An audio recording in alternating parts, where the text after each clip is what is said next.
McMillan. He's become our rules guru. A little bit by default. Gosh, was it 10 years ago now? Dave we were having a lot of tournaments trying to rebuild this community. We had a tournament that had very low attendance. We only got about 11 people, and most of them had been 20. And then Dave got a little scared that we weren't going to get enough people. People weren't going to risk buying plane tickets and flying if one of them ever crashed and burned. So Dave kind of organized everybody and got everybody to agree to start doing a little more of an organizational governance structure. And then I believe it was Marcel actually that kind of brought it to the table at one of the Canadian tournaments and nominated Dave to be the first commissioner of what the league was called then, which was the North American Overpower Alliance. It eventually became the North American Overpower League that Howard Bertrand has been awesome at running and really helping us out with all the tournaments. But that kind of default made Dave have to go back and sort of make heads or tails of where the rules were left after the Legion had stopped existing because the game wasn't being produced. And to be fair, it was a huge.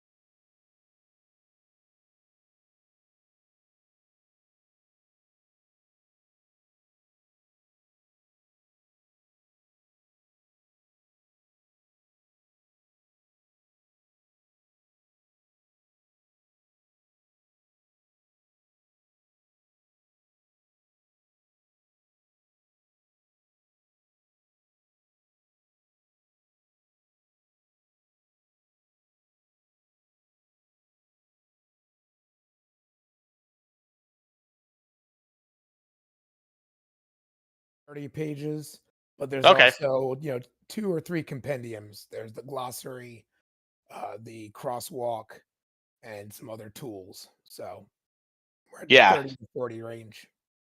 So our intention tonight is to kind of walk you through why we have a few different compendiums to go with the rulebook.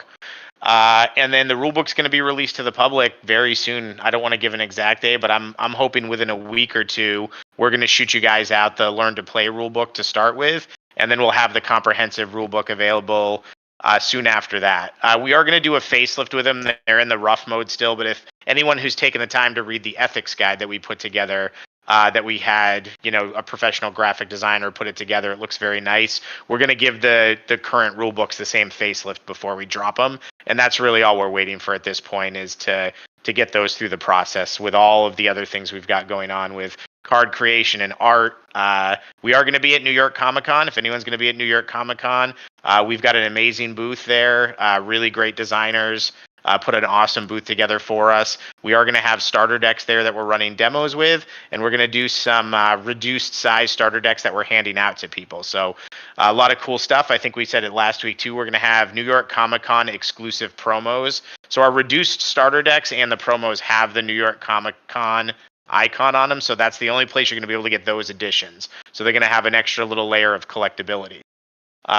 So that plug. So let's talk a little bit about, let's get into the rules a little bit. So, Dave, why don't you talk a little bit about the game originally? Anyone who still played it, it had rules, but really the main governance of the game was meta rules. And essentially, how meta rules worked is cards had little two-letter codes on the bottom, which Overpower, as far as I know, is the only game that did it. So you'd have a little code here that said like AO or AG. AGs tended to be avoid one attacks. JWs were the threes that made an additional attack. Both of them couldn't be defended by a special. And that, what started to happen is they would make meta rules based on certain classes of cards or certain codes. So Dave, why don't you talk a little bit about that and eventually with trying to run a tournament circuit, what you found the pitfalls to be and what inspired us to kind of take the next step with making a kind of more in-depth rule book.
best to get questions out of any of the other platforms that we have. But yeah, so if you guys have anything you're going to want to ask related to the rules that doesn't get answered during the Q&A, throw it in there. And yeah.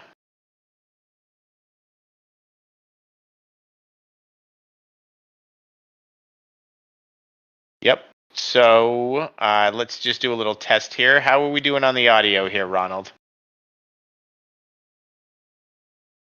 So bear with us for one more second, guys. We're just doing. All right, so hold on.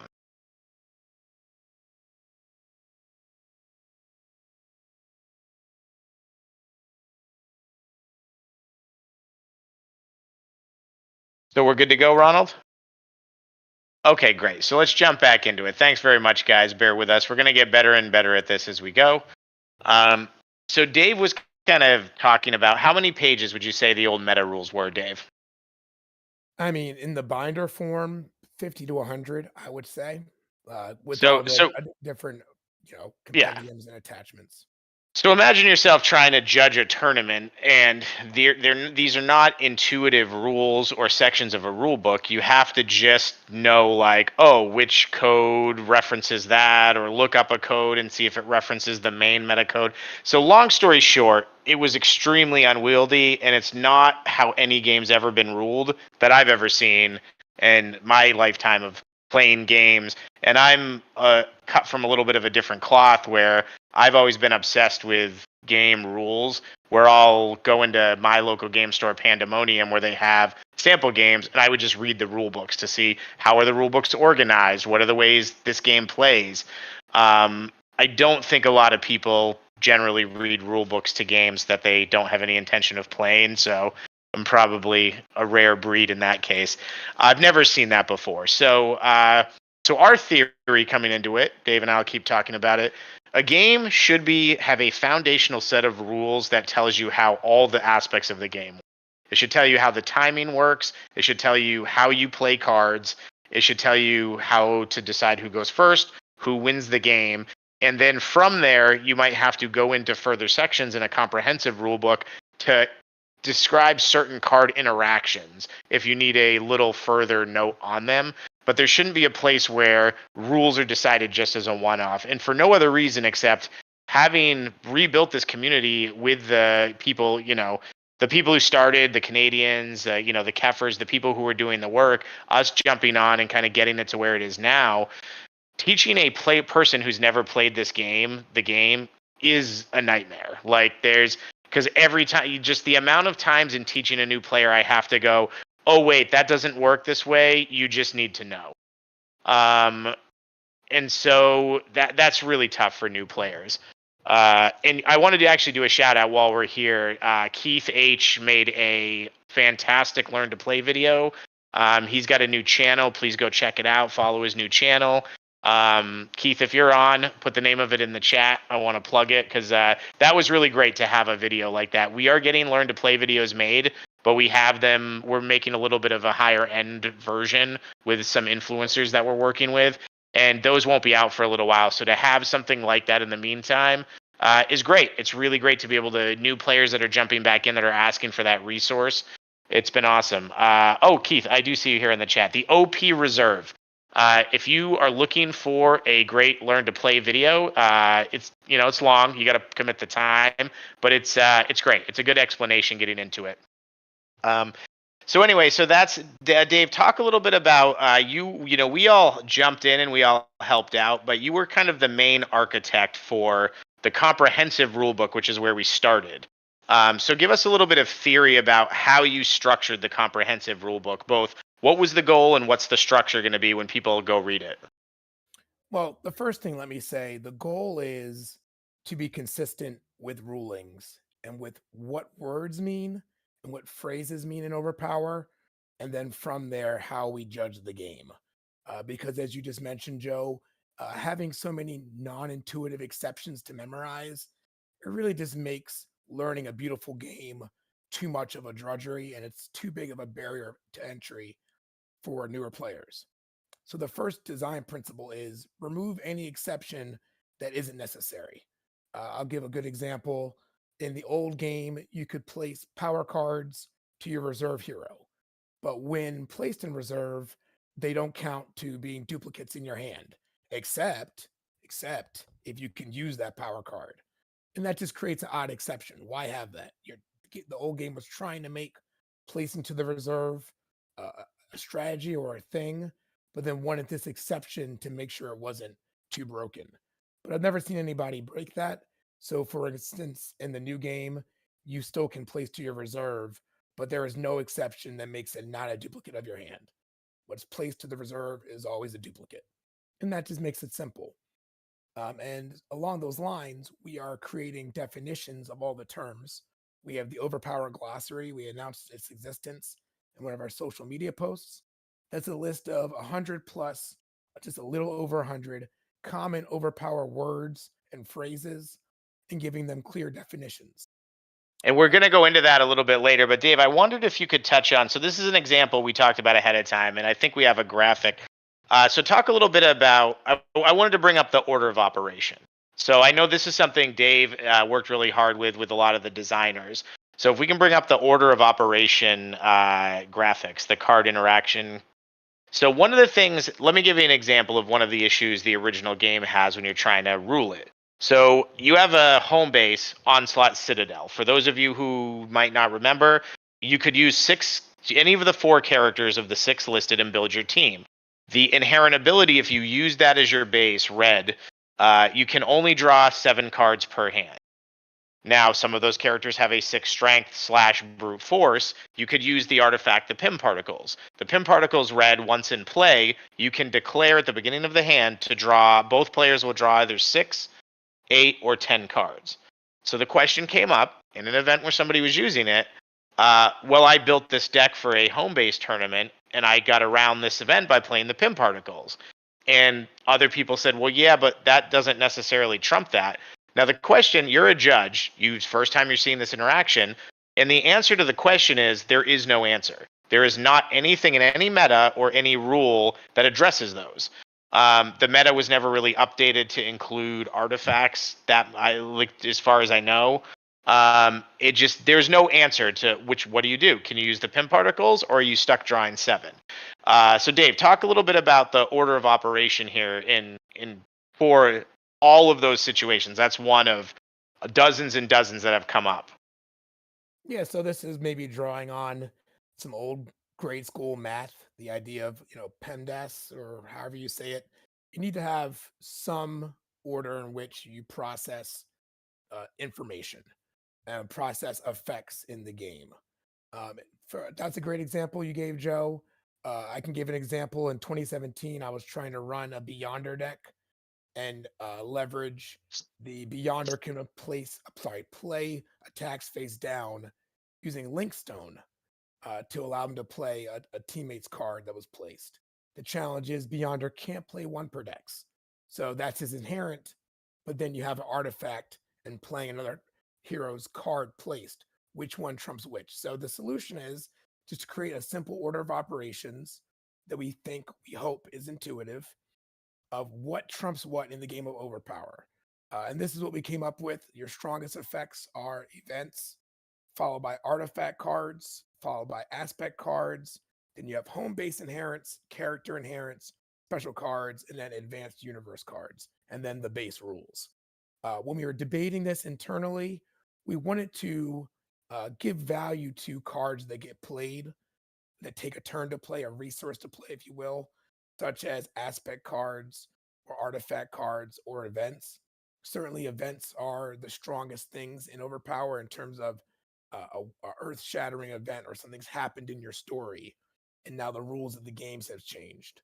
But the important part here is creating a framework and a timing and a prioritization of these effects, so that if I want to play something that trumps another card, is a very clear-cut understanding of which class of card is higher. And I Now, think the important thing with this too, for everybody, is this is only when it's not called out specifically. So one of the things to remember is this order of what trumps what. This is when it's vague. Pim Particles and the Onslaught Citadel home base don't say anything about each other. If you have a card that specifically says my character ignores events. It's specifically calling out that it ignores events. So even though events are higher on the list, it doesn't just get to happen. This is specifically addressing when the cards they have two conflicting effects. There's a conflicting interaction. Which one is going to trump one if it's not specifically called out? And so this just gives you a rule right away. If there's interaction that we possibly haven't thought of, but it's vague. Well, what goes first? Should this go first? Should this go first? Boom. It just this is a way that you can simply bring it up. You're going to know exactly where to go. As soon as you see that, you're going to know, well, these have two contradictory effects. Let's go to the order of operations section of the rulebook. Yeah, so that's great. So that was there anything else you wanted to say on that, Dave? Or Yeah, and so I mean, just let's run through an example. If I have Beyonder and he has an inherent ability that he can't play one per dex, but I want to use an artifact to get around that, I can. Because if I use that artifact to get around that, artifacts are a higher class effect than your inherent ability. And then that's just a clean rule. And we don't have to have a lot of debate. We don't have to have hurt feelings. People can confidently show up to tournaments with a deck with a new effect or leveraging related effects, and they won't show up to find out that it doesn't work the way that they thought it did.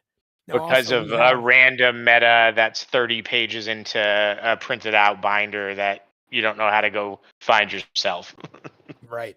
And, I'll say this, it also removes some of the politics from it.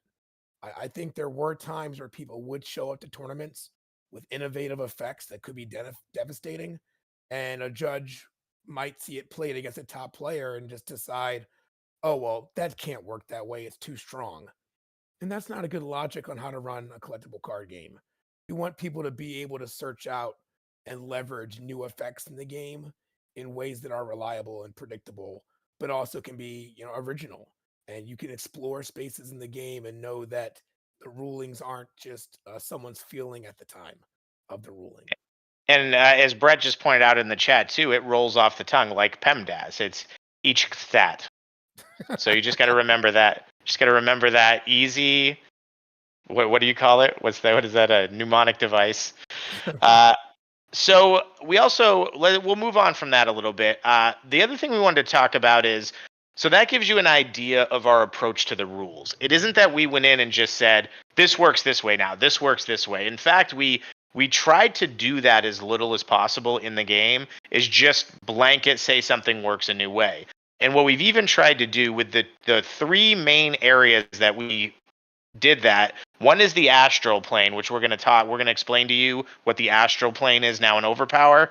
That'll be a little later. And the other one, we've mentioned it twice, but we're going to kind of really go into it for you guys. The new teamwork cards and the new multi-power power cards.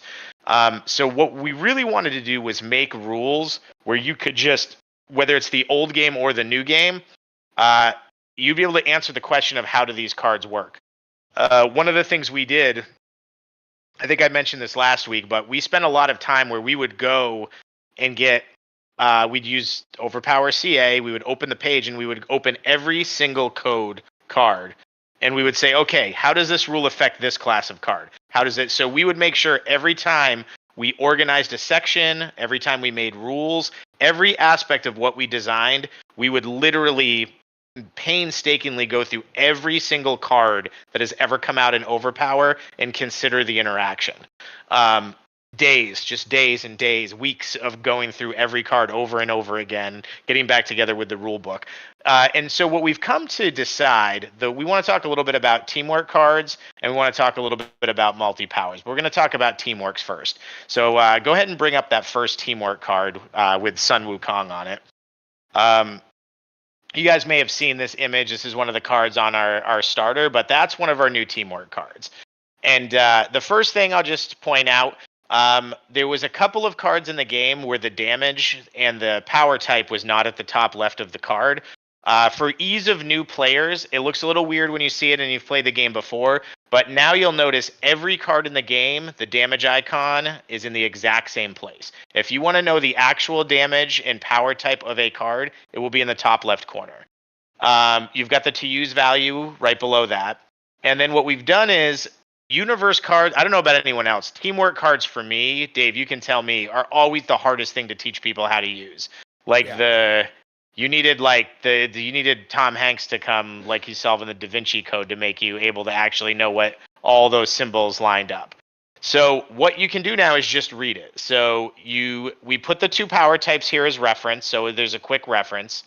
And then you just read it. The first teammate must make a combat or brute force power card attack with a +0 bonus. Second teammate may, blah, blah, blah.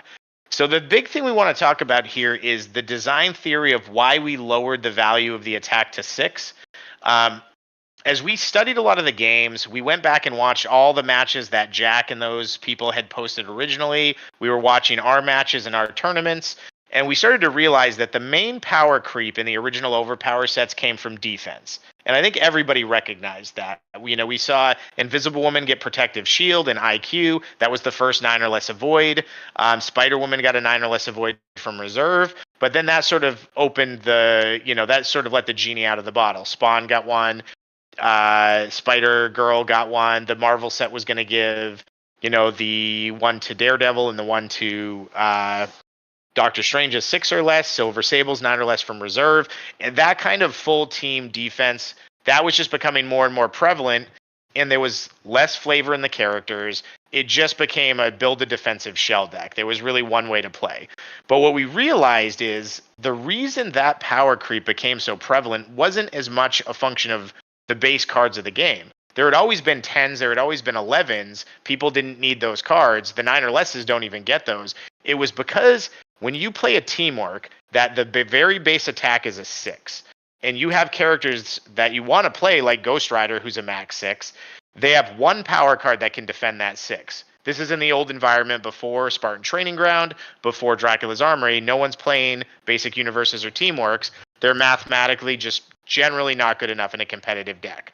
So you have one power card that can block the 6, but the bonuses were also so high. They were, generally it was +1, +2, +2, +2, +2, +3. It was pretty trivial to get the other two attacks to be a 6 or above, meaning you need a full defensive card to block attack 2 and 3 of any teamwork string.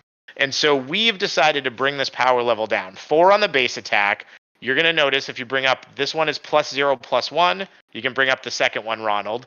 You'll notice the follow-ups on our second teamwork card just bump up to +1, +1. And then we don't have an example of an 8, but the 8 just goes from +1 to +2. And what we're noticing in our playtest, and everybody's kind of agreeing, is even if there was a grumble from some people here and there of not liking that they're lower, as soon as you start to play, you realize, oh, all of a sudden, my cards that are 4s and 3s and 2s, there's teamwork strings pretty often where I'm blocking 3 attacks in a row and I'm using a 4, a 3, and a 2. And that's unheard of in the old environment. You had to be, even just with a level 1 power card, it was a 3 if you threw it as the second attack. So you were never blocking a teamwork string with less than a 3. That's really opened up a lot of the ability to change how we did defense. But we kind of want to go over that with everyone, so everyone sees now the new layout of the card, teamwork cards. They still function the same way. You still get 2 attacks. But just to give you the idea of comprehensively what we noticed with team defense and in the design, just the deck building, the meta, and the design we're seeing of what people can build and bring to the table now when they're not worried about somebody has 2 teamwork, so they're going to throw 6 attacks in their first 2 turns that are all a 6 or higher. So we found that really has helped balance the game. Dave? Also, if you look at the layout of the new teamwork, it has the first icon, which is very helpful. It's sometimes not intuitive to a new player that you can't make additional special card into a teamwork. Well, why can't I? Well, there's a unwritten exception. There's no meta codes for teamworks. So how would you know from the original teamwork layout that it can't follow up and make additional? Well, now you have our nifty reference icons on the right. This card has a first icon, so you know it has to be the first action played on your turn. It has that sword, so you know that this can't be a defense. The order of the wording, I think, makes it very clear. And then mechanically, again, reducing that attack and those follow-ups, I think really allows us to be in a better design space with all characters, but also particularly 6 rank characters, have greater survivability, and we can do defense in a way that's more flavorful and not so much just stacking a shell of 3 to 4 heroes who have 9 or less defense. And I think that's been my favorite part of the playtest is once you really start to get into it, you realize I can have a max 6 character on my front line, and they don't just explode immediately, and that's been awesome. We got a picture here. We're not to yet, so you guys are getting a little bit of a sneak peek. But so if you want to bring up the multi-power power cards, Ronald, so this is the other big change that we've made. Um, and this is, you'll notice here, you're getting a little peek into our playtest cards. So this one still has the watermark for playtesting. You'll notice that this is a 3 multi that has a 1 per deck on it. You'll also notice when he brings it up, our 4 multi also has the 1 per deck on it.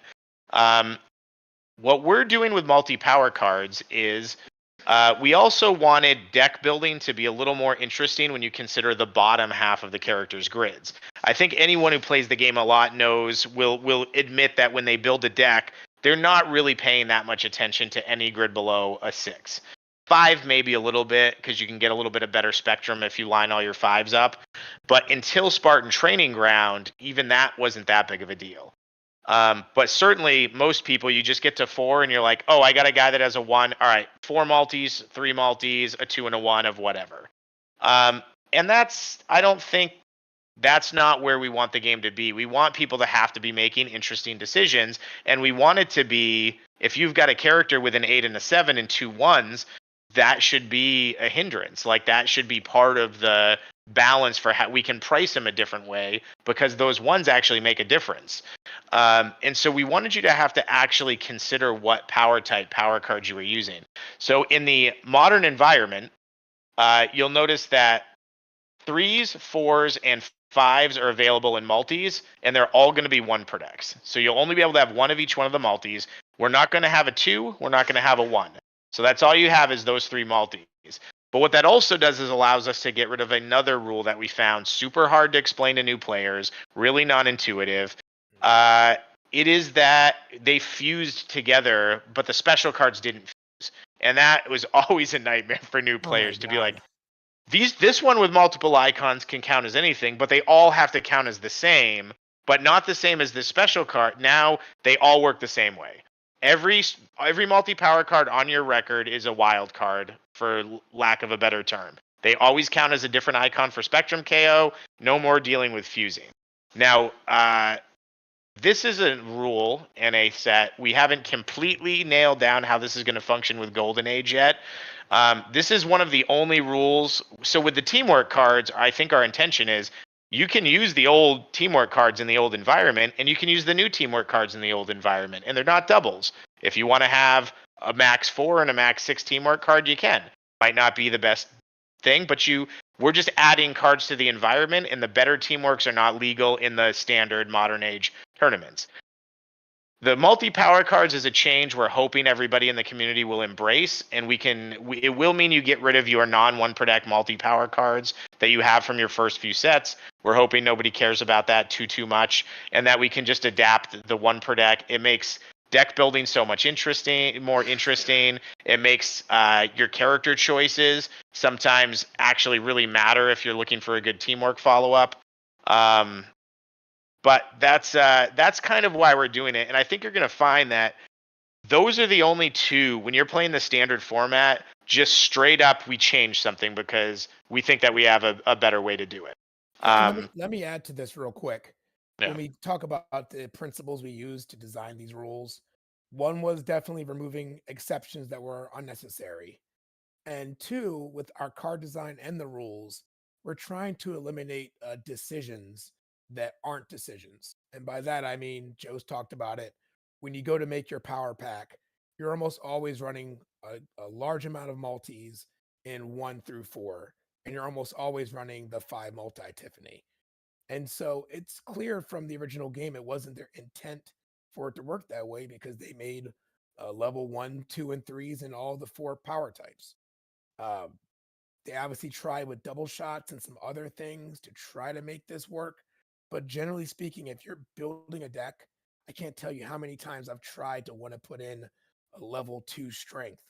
And then I look at it, I'm like, no, that just has to be a multi. Like, if you're being serious, most of the time, the old game's math leads you to exclude any power cards, mostly less than four that aren't multi.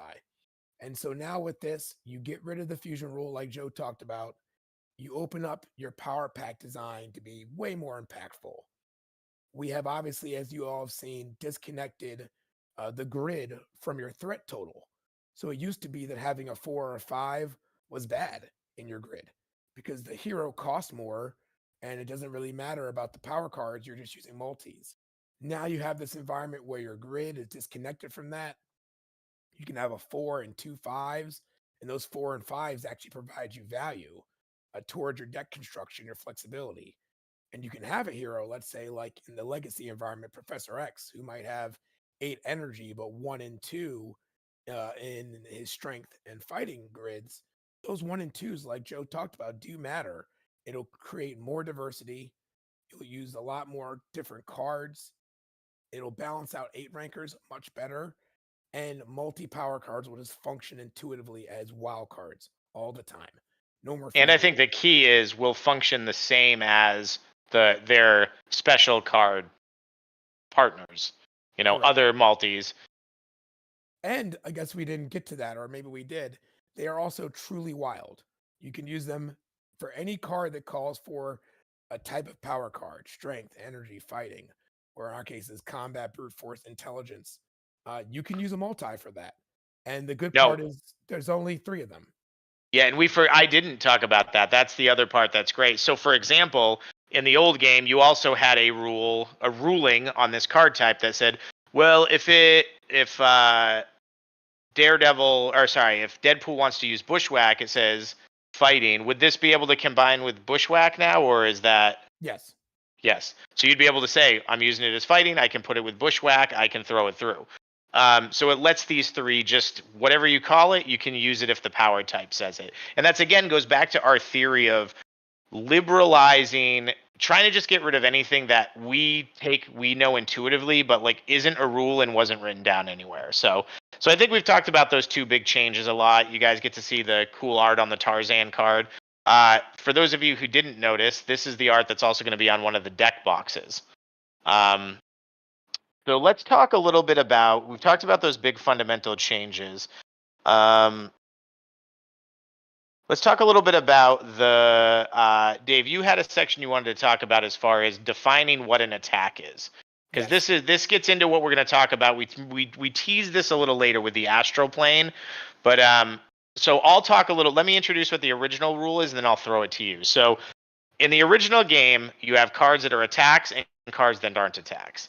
And the rule, which again was not by the guys who originally created the game, it was something that had to be done later because what an attack was not super clearly defined. What it became is imagine there's an imaginary line on my playmat. Any card that I throw that crossed that line, meaning it affected something on the other side of the board, just was an attack. And if it didn't cross the board, it wasn't an attack, which seems like it should make sense, but it created a situation where cards were with completely identical functions, one was an attack and one wasn't. The perfect example we like to use is if I say Post plays your -3 to venture, that was an attack. But if Cyclops plays I'm +3 to venture, that's not an attack. They're both just affecting the venture by 3. That we're used to that, so it doesn't seem weird, but very non-intuitive for a new player, and not in a consistent in a way that we would like for the game. It also created problems because we didn't know where any of these cards went. Like if I play your -3 to venture, where do I physically put it on the table? Does it go on your side of the board and then you can negate it defensively? Does it stay next to my character and for you to negate it, it's an attack? And again, the answer to this is there is no answer to any of these questions. There just wasn't an answer. We just had to say it worked a certain way. And there needs to be an answer in a rule book. So Dave's going to talk specifically about part one, which is simplifying and streamlining what an attack is. So Dave, I'll toss that over to you. Yeah, sure. So we know in the legacy game, there's a number of counterintuitive effects. The most, I guess, glaring would be you have a card like Hades, or as it was previously known as Fortress of Solitude. that allows you to concede if you bet less than 2 missions, and all your missions go back to their original piles. There's times where you would have that card in hand and you don't want to play it because you're going to win the battle otherwise.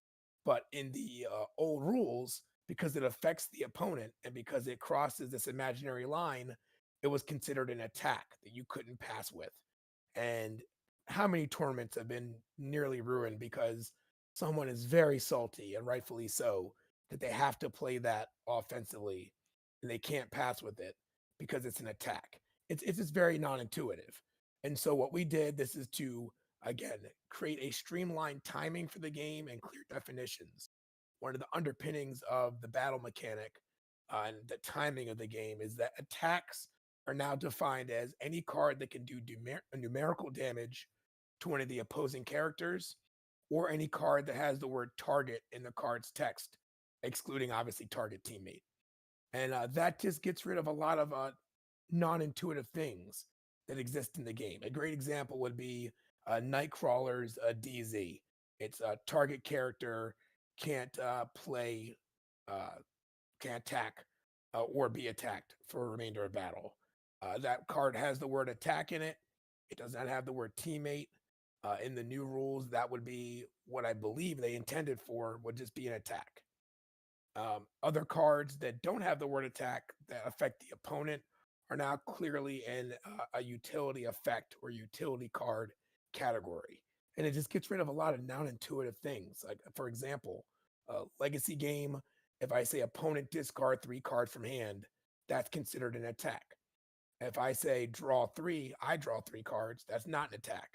One action could be pinned by a pin, the other couldn't. And that's very non intuitive for new players. And I think Same. that's the key. Like with that one, it makes sense that like, well, you're making me discard, that's an attack, but you have to look down the road at the other effects. And that actually is my exact example is I won a really important match in one of the first Canada tournaments I went to, because the person had placed Hades/Fortress of Solitude, and I had a target character may not attack, and I pinned that character, knowing that if he let the pin go through, he couldn't play the Fortress of Solitude. He didn't know that that was the rule, and rightly so. It's a dumb rule. He got really angry when he couldn't concede the battle with it after. And that's really the problem with those things where it might seem the first level of like, well, Colossus is hitting him in the face. That's why he has to discard the cards. Clearly, that's an attack. Well, that's fine until you get to the point where other cards that interact with it, that one is an attack and one isn't, and the secondary effect is again a very non-intuitive way. So And so that also gets rid of a lot of questions of, let's say you attack and you hit an EB or you hit a battle site. We are defining attack again in a way that is clear. And then we are also defining success as hitting a character. And so it creates very streamlined timing to the game that underpins how we approach the timing of the battle. And the timing of the battle, I'm not a computer scientist, but I did take a programming class or two in college. I look at our future battle mechanic, you're going to see it when we release it, as like a computer program. There's steps of the game that we're in. If you ask me a question in a tournament, well, can he do this on defense? Well, I'm going to ask you to look at the text of the card. I'm going to ask you what step you are in the battle. Did you pass the priority back to them to defend? What's the text of the card say? Is the card they're using a defense by the definition of a defense? Does it have that shield, little iconography as a shorthand to tell you it can be played defensive?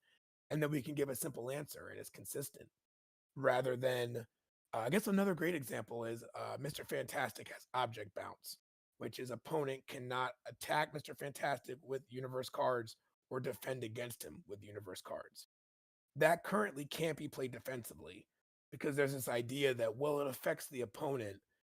They can't defend against him with universe cards. Whereas, let's say, Beast Acrobatics can be used defensively. That's gotten rid of because, again, neither card has the word target. They're not dealing numerical damage. They are just all in the utility effect or utility card category. And then they can be treated equally as such. Now, obviously, all our new cards also have the iconography that are going to give you great shortcuts on what the card can and can't do. And those icons also give us a great latitude in design. We can have cards that read identically, but one can be both offensive and defensive, and one can be just offense. And they're just slightly different variants. And so it's And giving that's us, also from a design perspective, it gives us more leeway to flavor the characters. Maybe, this character has the ability to do one effect over and over again, where another character, like one of the main ones, I think you've seen it spoiled. Some characters are going to have one per deck negates, and some characters will have non one per deck negates. They're going to function exactly the same, but for a certain character, they may not have the ability to do it multiple times. For them to counter something, is there like, big thing they can do? Whereas another character might have the magic or the ability to counter it over and over again. That will be dictated, that will influence what their threat value is, but you're going to start to notice that. I think one person brought out that we've been playtesting Billy the Kid is going to have a card called Pals that's similar to it. Essentially, he targets a teammate, and he and that teammate gain the ability, which is on the Four Freedoms Plaza home base. They can shift cards back and forth to each other freely if the other character then defends with a power card.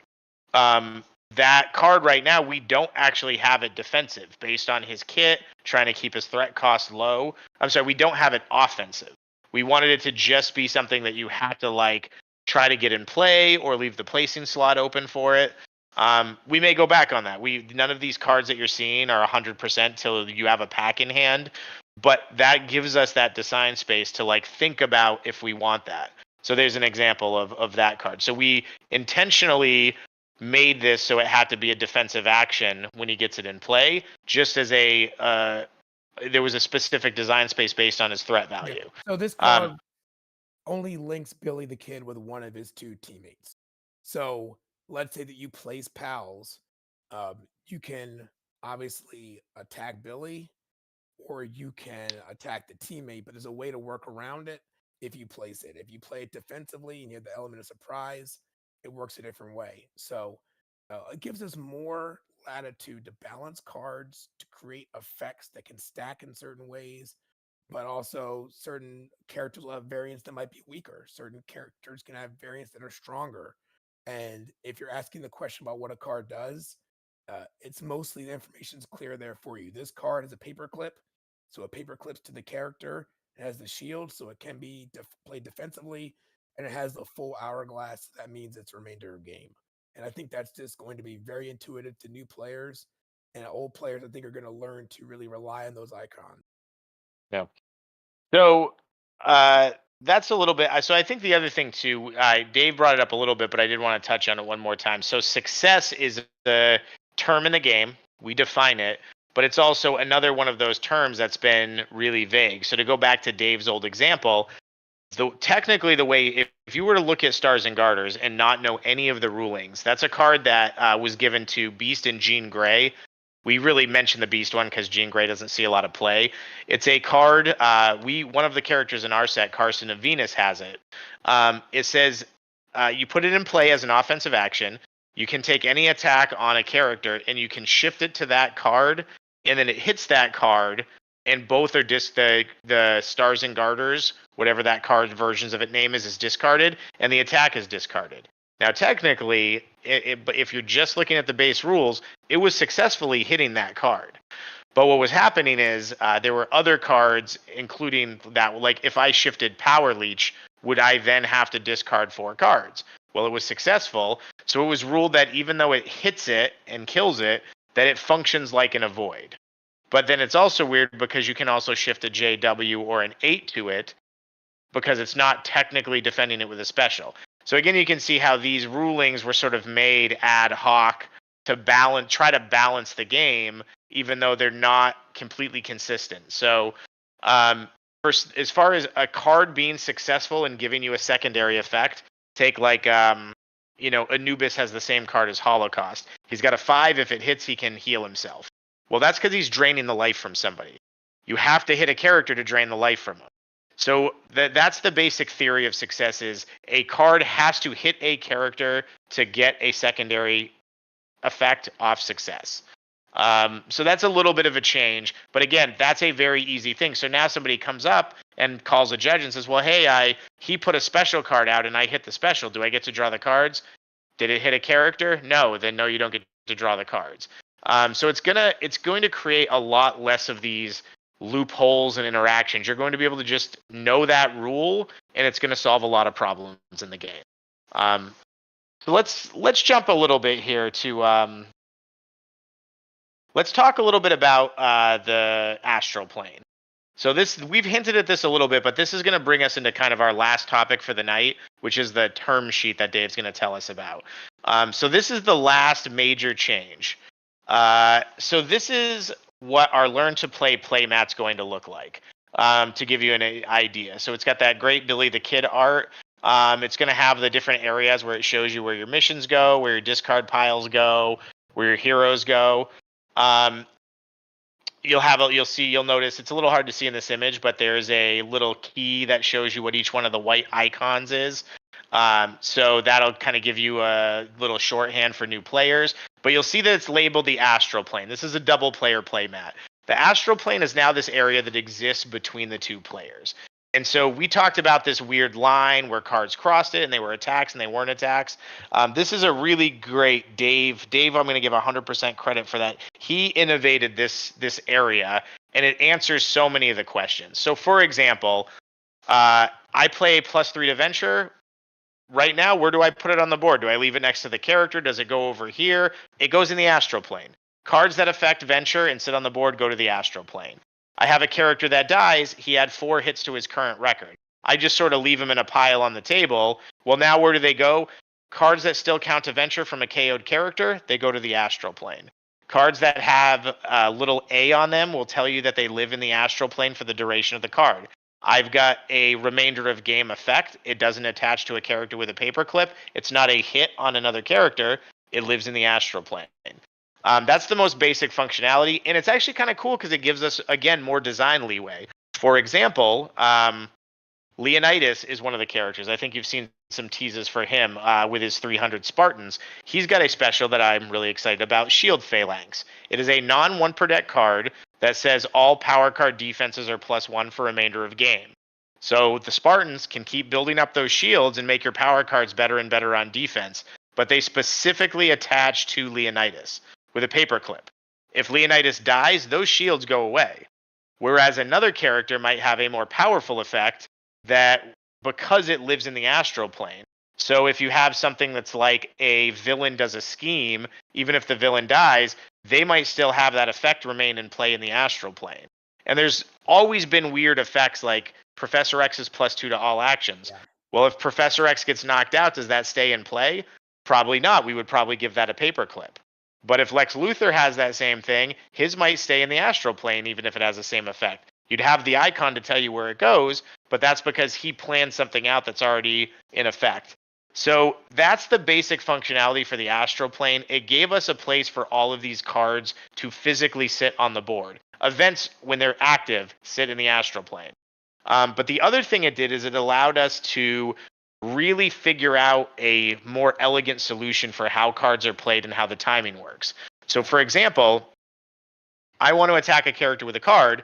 Every attack that I play has to pass through the astral plane. So for example, I'm going to attack Dave's character here. My card is going to go into the astral plane. And this is going to lead us into what we're going to talk about later with some of the terminology like acts as. But while it is in there, it is a special card with no active text, essentially. The only thing it has that matters when it's in there is if it specifically calls out it can't be negated, then it can't be negated. But if you were to play a old JW card that says it can't be defended by a special, anything in the astral plane can be negated. So a negate would be able to target it. It would be able to negate it while it's in the astral plane. It hasn't taken form yet. As it passes out of the astral plane, that's when it gains all the properties from its text that say whether it can't be shifted or cuts through defenses, blah, blah. So defenses now are very straightforward too. Defending a card, since all attacks are targeted, and it targets a character generally, but attacks are targeted, there's 3 ways to defend an attack. You can block it. Blocking is using a numerical card of equal or greater value to a numerical attack. That is a block.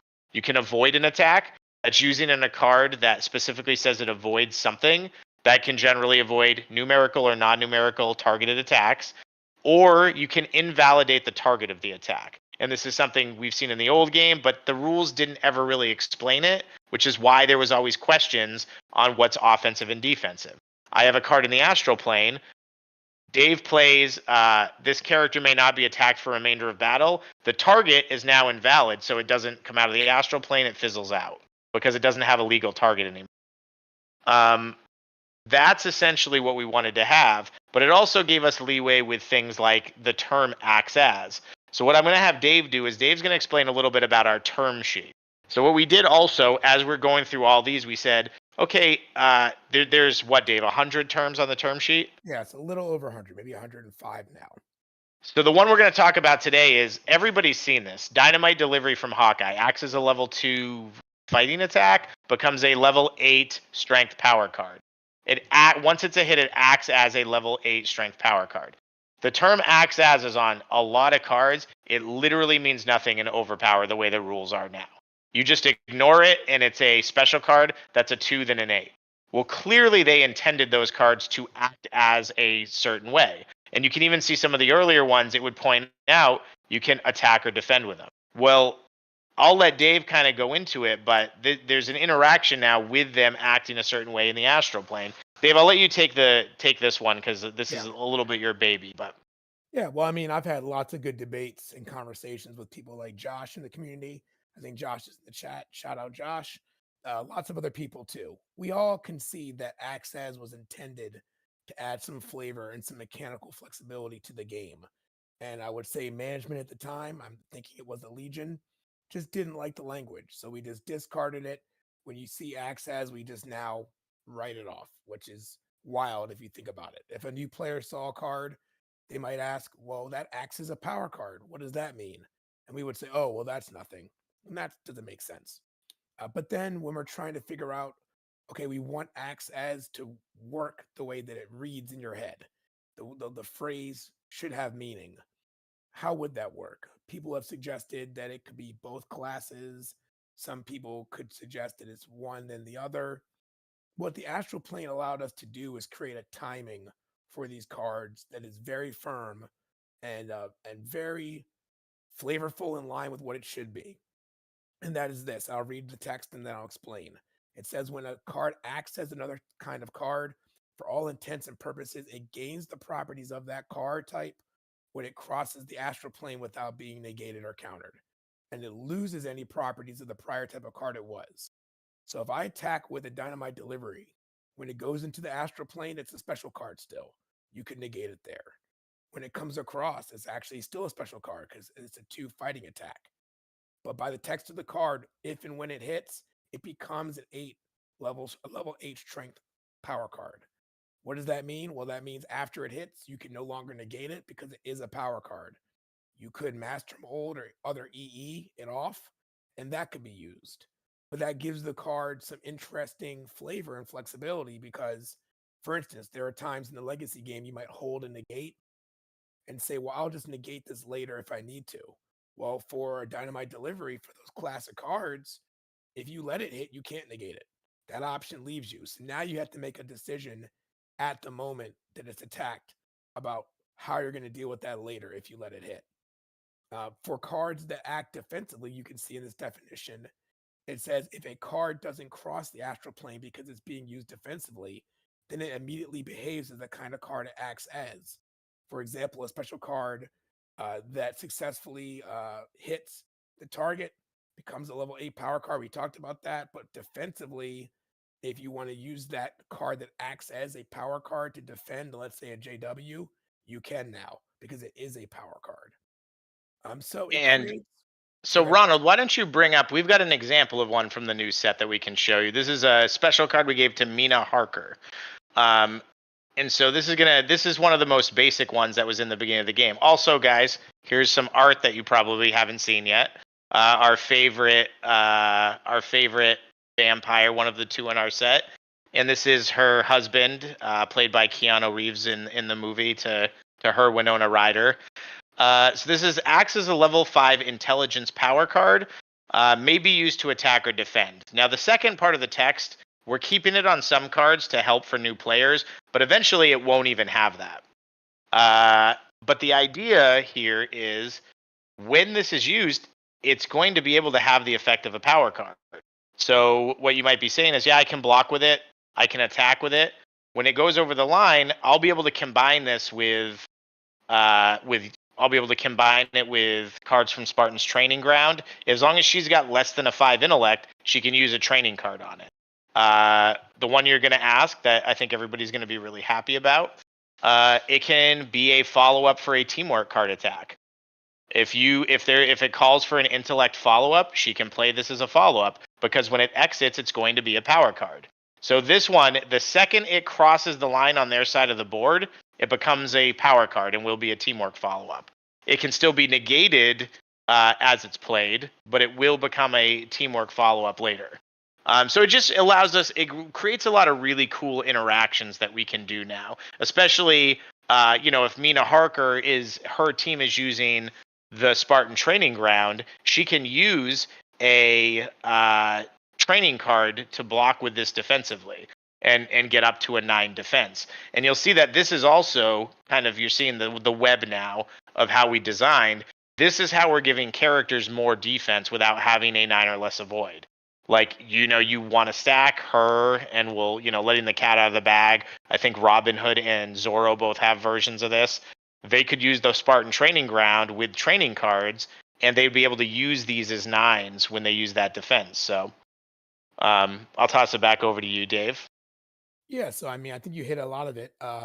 This card could be used to defend JWs now, because again, used defensively, it instantly is that new class that it acts as. It could be used offensively, follow up to teamworks. It could be used as a follow up to that follow up. It's to be combined with trainings, to be combined with basics. It's a lot of flavor. It's intuitive, I believe, to what they intended, and it's clean now. I think once you understand how this works, it's very clean and intuitive to new players. And I think if we hadn't done this, I think the solution would have been just to eliminate access altogether, because it would just be a large problem. So Valiant, I just saw that pop up, but no, you would not be able to follow an ally card with it, because the check for its usability will come as it exits the astral plane. As it exits the astral plane, it will be a power card. So you would not be able to play an ally and then throw this offensively. So that's going to be the line. That's how the rules work, is your check to see if it can be used, a teamwork card follow-up that's all going to be done as it exits the astral plane and gains its new power type. And that just gives us, it might take a minute of unlearning for some of the older players, but I can tell you, once we've been play testing it and the feedback we've got, the play groups haven't really had an issue with it once they've played a few games. Yeah, so that's kind of the acts as. So Dave, go ahead. Sorry, what I was going to say is, and I think what we're getting at with this access language, this is a really fun rule, I think, but it's also something that we accomplish by defining the phrase access. So access is one of those 100 phrases in Overpower that we have clear definitions on. And again, eliminating meta codes and errata, this is not something that only affects certain cards and not others. Anytime you see the word acts as, you're going to know exactly how it works. No exceptions. And that makes it a lot easier to teach the game to new players. And Absolutely. I'm really excited about that. Yeah, I'm looking forward. So we've just hit print on our starter decks that we're going to start doing the demos with. And I'm really excited we're going to start doing some of the play tests with the brand new groups, from just having them read the Learn to Play rule book and then sitting down with the starters. And I'm really excited to see, having taught so many people the game, if it's easier and what the hurdles are. So that's sort of, we wanted to give you guys a cool piece of art here. That's about it for the rules. I mean, other than just reading the terms and seeing how we defined them, there's not a lot of other big changes. And we've really said, when you play using the new rule book, 95% of Overpower feels exactly the same. It's just that when something comes up, we're going to have a very specific, straightforward way we can answer it. We've also, just so you guys know, come up with a number of compendiums to the rule books that go out. This term sheet's going to be one. So if there's a specific term and you're saying, play with, well, there's a lot of cards that say play with, and we don't really know what that means. If I play African Monarch from Black Panther, it says play with a fighting power card, add the value of the fighting power card to double the value of the fighting power card to venture, something to that effect. Well, do I play it next to the attack? Do I just play them both and discard them? What do I do? The card doesn't actually give you any definition of what play with means, but it's written on 50 different cards. And that's a great example of one that I've seen come up over and over again online. And every time it comes up, people get real intense about arguing the meaning of it. When the reality is there is no answer. There's no right answer. You're arguing about a card that was written that nobody ever made a rule about. Well, now there are going to be rules, and they're going to be very straightforward. And let me add to that. I've heard so many people in the community, and we hear you, say that cards need to behave the way that they read. And I've always agreed with that premise, but where I've always tried to push people is we don't share a common language currently in Overpower. Yes, we can tell that there's phrases like acts as, where there is intent for that to mean something, but no one knows what that means because the people who printed the game, that made the game, didn't bother to create that language for us. So it's very easy for acts as to pop into my head as something different than Joe. So now instead of that, we just go to the dictionary. You go to the Overpower glossary. Hey, what does acts as means? It means this. No exceptions. Boom. What does play with mean? Play with means this is how you do that. Boom. And it's going to be a very intuitive tool. It's not going to be, searching a two-letter code and getting a rule that's not consistent. Well, this rule applies to just this class of card, but don't think about that rule that I just told you for any other class of card because doesn't apply. Yeah. We've gotten And rid like of we that. said at the beginning, if you missed a little bit of the beginning, we spent weeks, months. I mean, we've been working on the rule book for 3 years, opening up every single card type on Overpower CA, going through every code and making sure that every single rule or construct inside of the rule book, we looked at every single card ever put out in all of the sets of Overpower and made sure that there weren't any exceptions or any individual things we're going to have to say, well, that one card works differently. This set of rules can answer the question of how every card in the old game works and every card in the new game works. And that's really what our intention was, is there's not going to be any more questions or vague things. You just have to learn how they work. And let me add final thought. What's great about this also is that all these are going to be living documents. So, Overpower lives, y'all. Like it's back. We're fully back operating. And if you are the kind of person who likes to build decks that can break a mechanic, bring that deck to the tournament. And as long as it behaves the way it should according to the language, we're gonna let you show whether the environment's broken or not.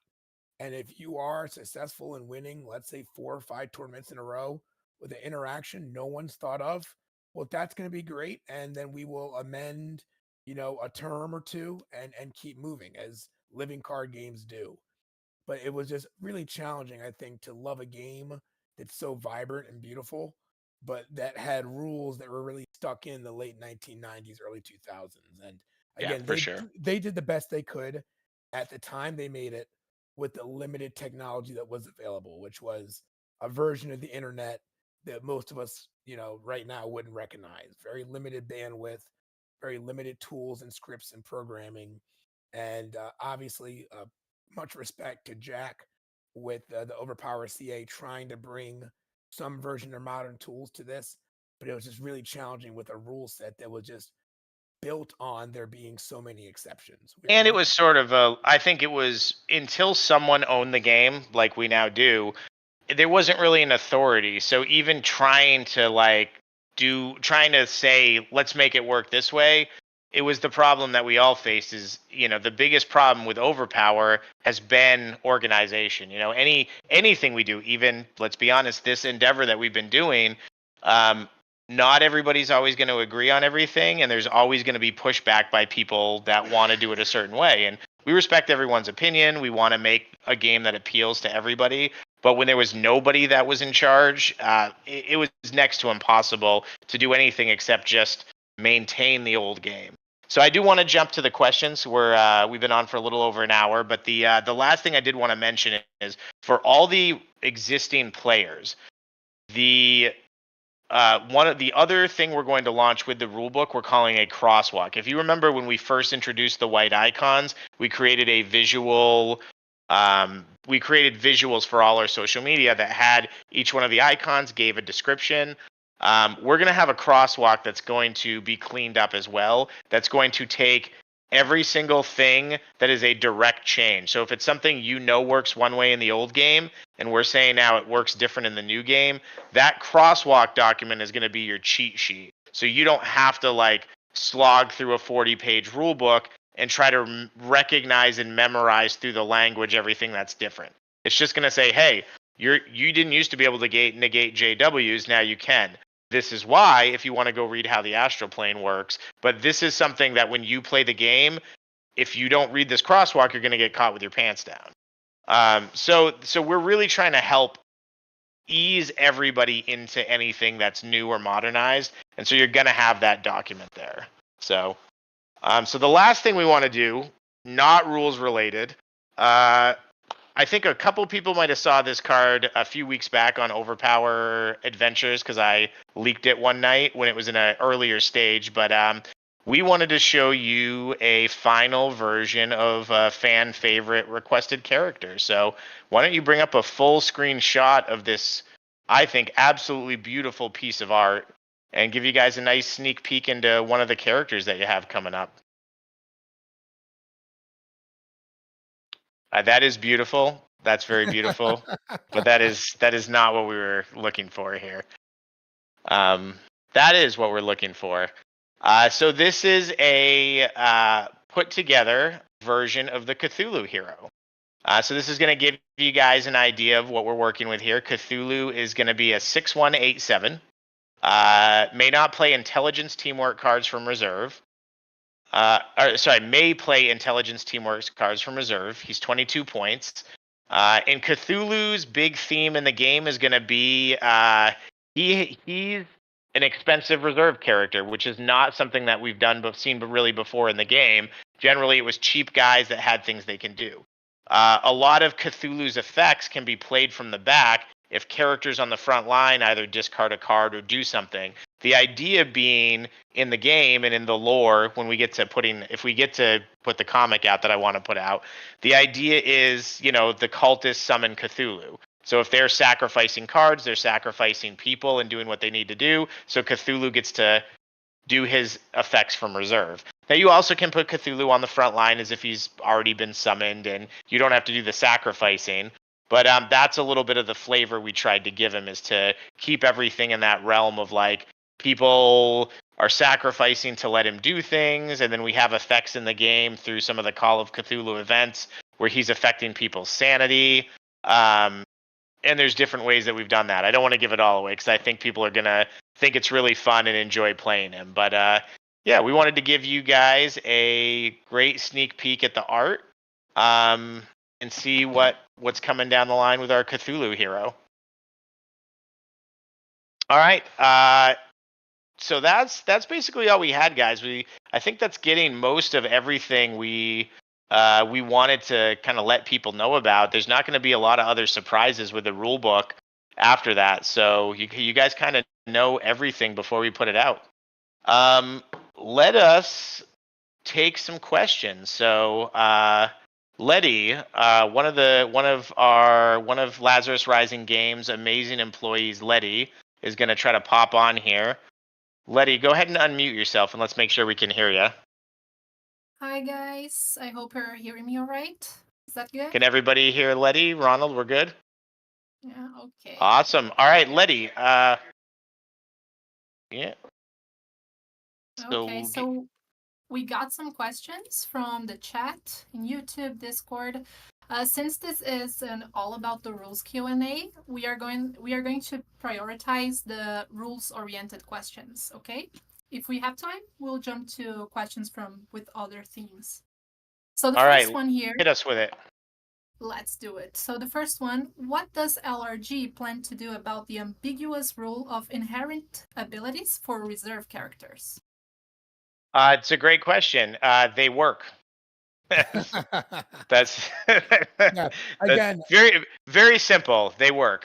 yeah, so design principle here again, we're removing all exceptions that are unnecessary.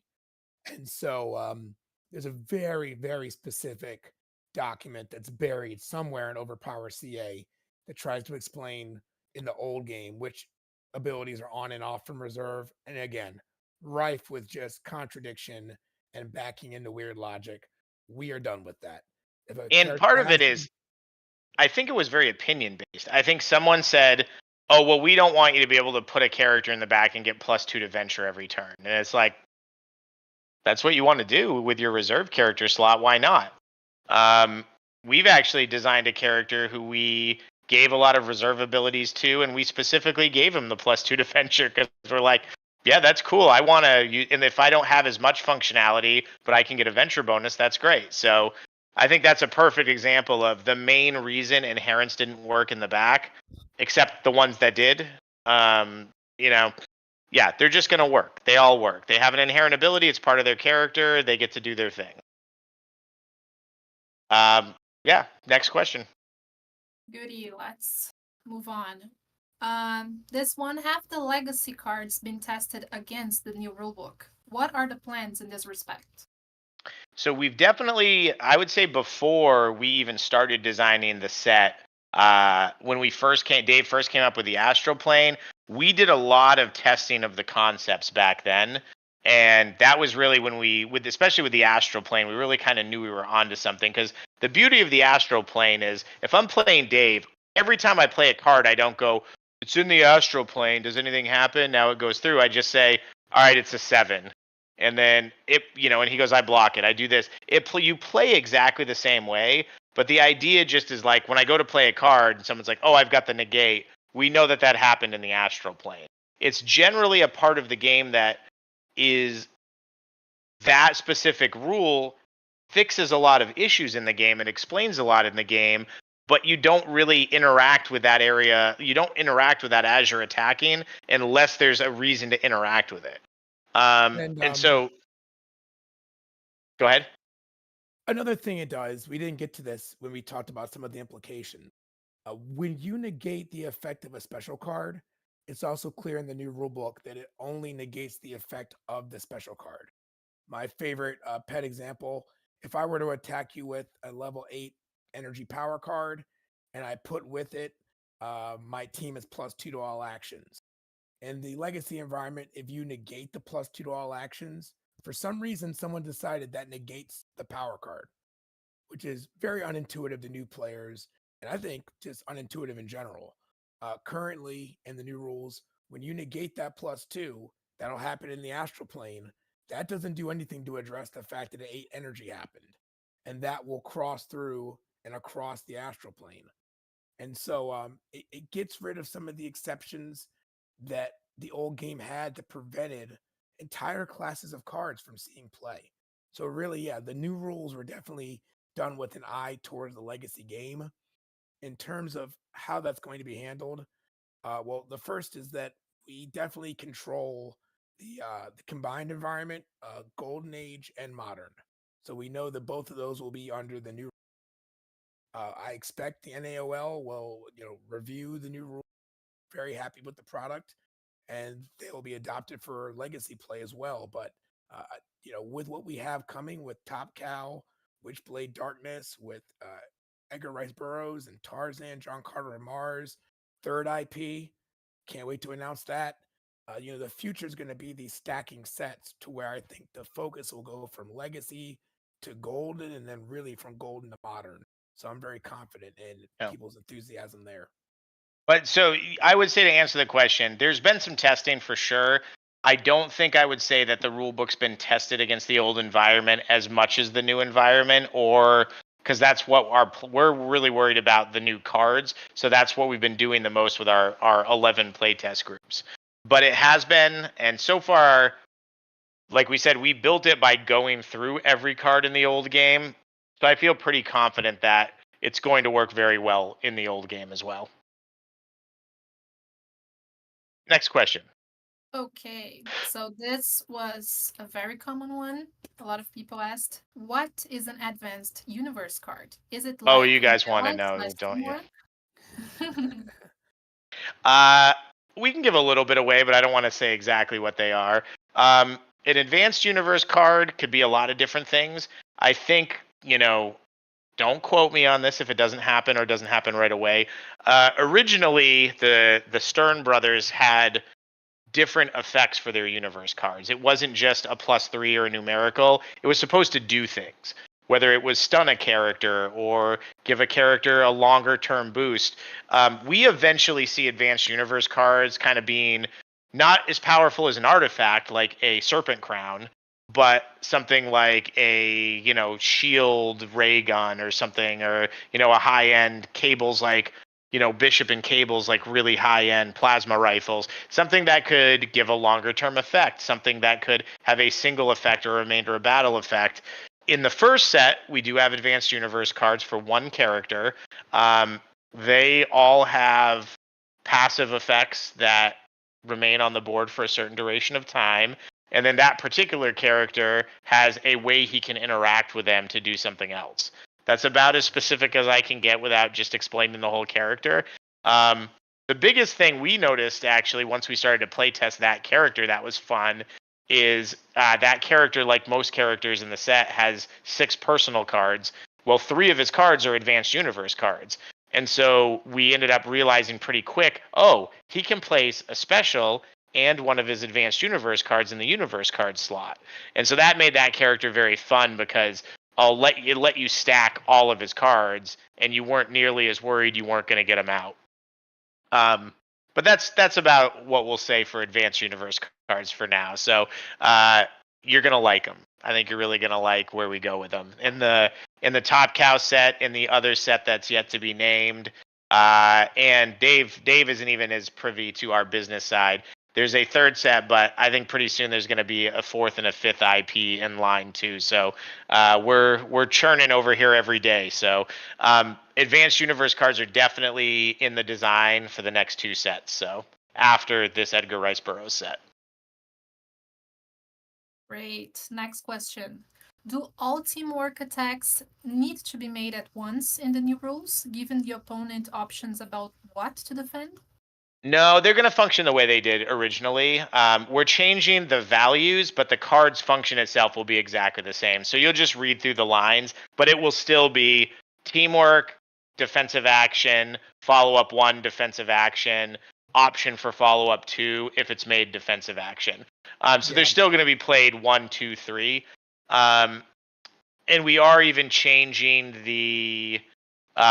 we have the language changed a little bit on characters that have confusion type events, so it's less confusing on the confusions. Where it doesn't say avoid all attacks, it says avoid an attack with a universe card, opponent's turn immediately ends. So it's a little more clear what the actual function of the card is. Yeah. Great. This one is pretty straightforward. Will we still have 5/8 any power cards? Oh yeah. So anything that was released by BMG is legal. So those any power cards from the Any Heroes Essential Pack that we released, the 6 that came in the power card set, you're going to see those. There might be an exception or two with specific any character cards. Like I can tell you, this is 99%. We're not going to release Kali, the you can't concede card, I don't believe. So this set, when it comes out, will have the Any Heroes mixed in with it in different ways. But that particular card in playtesting, we were realizing, because we're not proliferating negates in quite the same way, anytime somebody was getting the defensive you can't concede card, it was like destroying games. And so we just we had a character that had it also. We just got rid of it, gave him a different card, and that one probably won't see play. But with the exception of that card, everything else that you saw in the promos will have a version of it in the first set that comes out. Next one. If you put former CC coded specials in modern age, will they be able to be played with universe cards?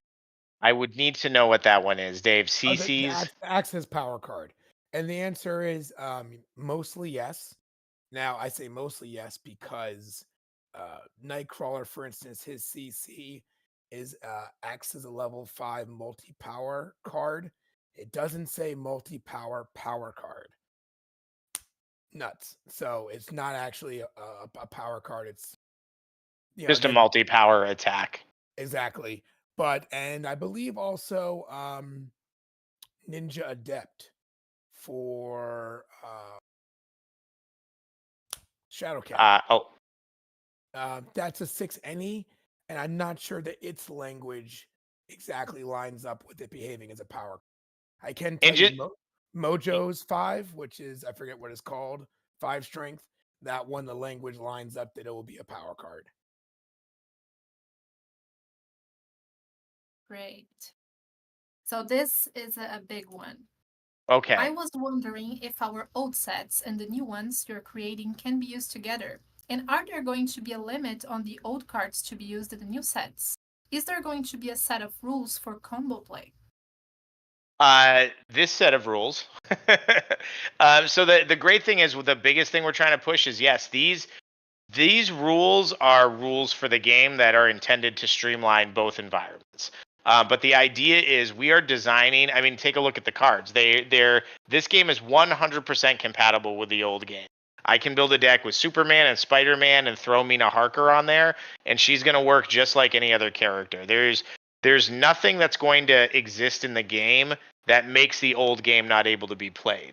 What you will see is new things will get developed that old characters don't have access to. In the same way that we don't intend at this moment to ever recreate battle sites in the way they existed in the old game. We're not huge fans of a lot of the issues with characters playing another character's special and just replacing the name. We talked about this a little bit last week, but it came out really late in OverPower, and it really was a design nightmare for. You go from saying, I've got a character, I'm going to design 6 personal cards for that character, but suddenly now I have to say, okay, well, if I give that person that card and they're on Helicarrier, every single other character in the game can use that card, so now it's broken. It just really boxes you in designing interesting, flavorful characters.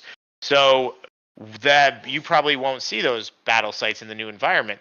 They're still playable if you go play in a Golden Age tournament. So it's going to work the same way with the new environment. There will eventually be things, advanced universe cards. They're just a new card type that new characters have. I can play the character that has the advanced universe cards from this set on a team with the old characters, and they'll interact perfectly. It's just a different card type with its own rules. So the answer is yes, 100%. You can dig out your old cards and you can mix them with the new cards, and we encourage you to do that. It's going to be very fun. So, next question, Mystique. Next question, Mystique. Next question is related to cards that target a character versus a target opponent. So the opponent historically doesn't have any real representation in game compared to Magic, where you're directly attacking your opponent's life total. Was there any discussion on changing this distinction, such as changing opponent to target character's team or anything like it? Yeah, there was definitely a lot of discussion about it. I mean, even before we had the license, one of Ed Kowalski, who we mentioned before, his play group didn't love that there was a distinction between that. This is just personal opinion. I love it. Again, I love anytime there's a design space where I can increase the power of a card for a given character. So, for example, I love that Scarlet Witch has an opponent discard a place card, and that Ghost Rider has that. You know, she has kind of more powerful magic. He's doing demonic stuff where he can like go in and burn out things. Whereas like Iceman, to me seems very focused. You have a gun in your hand, I'm going to freeze that gun and you're going to drop it. So, Iceman having target character must discard a place card. That's an attack instead of the way we're going to define opponent effects as utilities now. I really always enjoyed that space. I like it a lot. So we're not going to change that. But to answer the question you asked, it was definitely a big consideration. After we really thought about the way Ed had wanted it to work. We thought about Ed even held a tournament where some of the cards worked that way. We talked a lot about how that tournament went. And at the end of the day, we just decided that we think it's better for the community to have characters that have a little bit more flavor based on power levels. So we are going to still have the opponent as the player be someone and the characters be somebody different. This question came up during our screen share of the rulebook, and it basically asks, does this defense rule that you showed on screen mean I can't shift a JW? No, so you definitely can shift to JW now. And that's a change from the old environment. So in the old rules, any kind of shifting was a part of the defense. And so you couldn't shift JWs. Now, again, ways that we are mechanically consistent, but also I think positively affecting the environment. Uh, the only thing that's the defense is something that numerically blocks, avoids it, or invalidates the target. So when I throw a JW, I can shift because it's not doing any one of those three things, and then defend, let's say, with another character's power card. I couldn't shift and then avoid because the avoid would be a special card defense. So I think that's more intuitive and more consistent, and is also going to keep the balance of JWs. We do have a number of characters in this set that have either JWs or JZs, which are like JW's not as cool cousin, just a level 5 solo, can't be blocked by special. But they're strong, but with the changes in how defense works, they're not nearly as oppressive. Moving on. So our next question is, will there be two different icons for utility actions and attacks? So that's actually it's a great question. We didn't have an icon for utility when we started doing the play test, and that's something that's been brought up a lot. So the answer to that is that's one of the very few things left that we haven't made a final call on. The truth is that what is an attack is such a simple rule. Does it target a character? Yes, it's an attack. Does it not target a character? It's a utility card. That's so simple. We're definitely leaning toward not doing it, but I can tell you we've also had the graphic designer making up the icon in case we change it. It's really going to be something that we're entering another phase in our play test. We've just done a bunch of changes based on the last phase of the play test. We're going to decide it in this last phase of the play test, but the truth is we're not 100% sure yet if we think it makes sense to have an icon for it or not, because it genuinely is going to be on 80% of the cards in Overpower if we do. Yeah. And at that point, we're not sure how much utility that icon would have. No, let me add to that. I want, personally, this is me speaking, us to leave space to continue to develop new icons for shorthand, while also not overwhelming new users with the amount of icons. So I think right now, Joe, what are we at? 6 icons, maybe? 6 to 8. I might be 8. Yeah. And so I think that's a good amount because they're things that are useful for reference. Remainder of battle, remainder of game, paperclip, astral plane, attack, defense, first. I think that's all of them. But I want us to leave room for continuing to develop these. And if we start to develop more of them too quickly, you can get to a moment where, again, you create a barrier to entry to new players. I was just talking about this with Tyler Bertrand. I think this Saturday we had a long conversation after my kids' flag football game. And just there's a lot of great games out there like Hero Clicks. They're like so much fun, but there's also so many things and so many effects happening. You need a Bible. You need a legit, just hundreds of pages compendium for all the things happening that for a new player, there is a barrier to entry. And I think for me, the heart of Overpower is that it should appear simple to the watcher. If a viewer's looking and I have 4 heroes fighting 4 heroes and they're shooting things back and forth, that seems pretty simple or intuitive. And if I show them a card and I say, look, this is swords, attack. Okay, first, this has to go first. I think that's great. And so I don't think a utility icon will be bad, but I also want us to have, the icon stay manageable in scope. I think that's a great way to put it. So, all right, what else do we got, Letty? Okay, so coming in from Josh. In regards to multi-power acting as an icon that is called, there are a few cards that say discard a STR power card to do XYZ. Can we now discard a multi and call the STR icon, for example? Right. Yeah, he's saying strength. So yeah, Dave. So he's asking if I have Flash's draw 4, which I think is an energy power card, can I now use a multi to discard for Flash's power card? Yeah, and the answer is yes. And again, in terms of removing exceptions to the game, it was challenging to teach new players that multi-power cards are the version of a wild card in all other kind of card games or board games. But they're only wild in these situations, and there's these exceptions, and sometimes you can and sometimes you can't.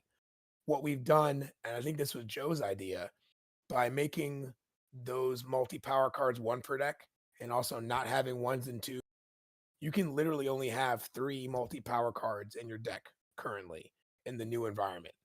And so if you want to use one of those few times that you could get that spectrum onto your opponent to fuel an effect, I think that's great. And it removes exceptions. You can use it to follow a teamwork, which you always could, but you could also use it now to combine with a 4 combine effect. And So that I peeked ahead here, and I'm curious too because I hadn't thought about this. But the second part of Josh's question is, or sort through the power pack and get a strength power card. Would you be able to get a multi? Yes. Yes, Josh. All of the things. It's going to All the be things. so much more straightforward. It's one of those things for new players. It was just telling them a lot of exceptions and a lot of why they couldn't do something that they wanted to do that seemed intuitive. I'll leave it on a funny note. So if I was to ask somebody who didn't play Overpower, Letty, this is a great fun one. I'm going to put you on the spot. Are you there, Letty? Yes, I am. If I was to tell you that you could play a card and go get any card out of the discard pile, what do you think the word any would mean? That I could choose from anything from the. And in original Overpower, you would be wrong. Oh, dang. What? So now the word any is going to actually mean any. It seems. Ta-da! We did it. We fixed it. So anyway, that's kind of a humorous way to put it. But yeah, try explaining that to a new player. Like, well, it says any, but actually there's only 3 cards that it can get out because they have to belong to the character. To Josh's question, your favorite pet peeve about the in the legacy environment, the mojo may combine with any 1 power card. It will actually be any 1 power card. Yep. Ta-da! It doesn't have to be playable by him. It says any power card. He can throw his 5 with an 8 intellect if he wants. He could throw it with his 5 CC. Because it acts as a go. power card. Because it becomes a power card. Anyway, so I noticed myself, Mystique, that was the last question on the page. Did we have questions from any other sources we wanted to go over? Yes, we have a few more. All right, what do we got? So there's one here. Do we now have a universe placing slot on the home base? No, you zoomed in on it. That's a misprint on the sheet. It's been corrected, but I was getting the image out really quickly. I hoped nobody would zoom in and look at every single little spot on the board. That's a misprint. That's the aspect placing slot. It has since been corrected. It's a great catch. You're very, very good attention to detail. I almost half hope Luke submitted that question just to mess with me because he knew about it. We might get this one to do a quality check for us before we send it to print. Yeah, yes, you should come. You should come read through all the cards for us. That was a good catch. Next one. Oh, sorry. With the rule changes, is the core of the game still card advantage? Yes. And so when I say yes so quickly, placement in the game is always going to be key. And obviously, I think it's something that newer players take time to pick up on. It's how important it is to manage your placement and the information you're giving your opponent, also as well as how you spend your resources that you place. At the same time, the new game has a number of static effects, if you will, strong effects one protects from characters that help you leverage your cards in really important ways.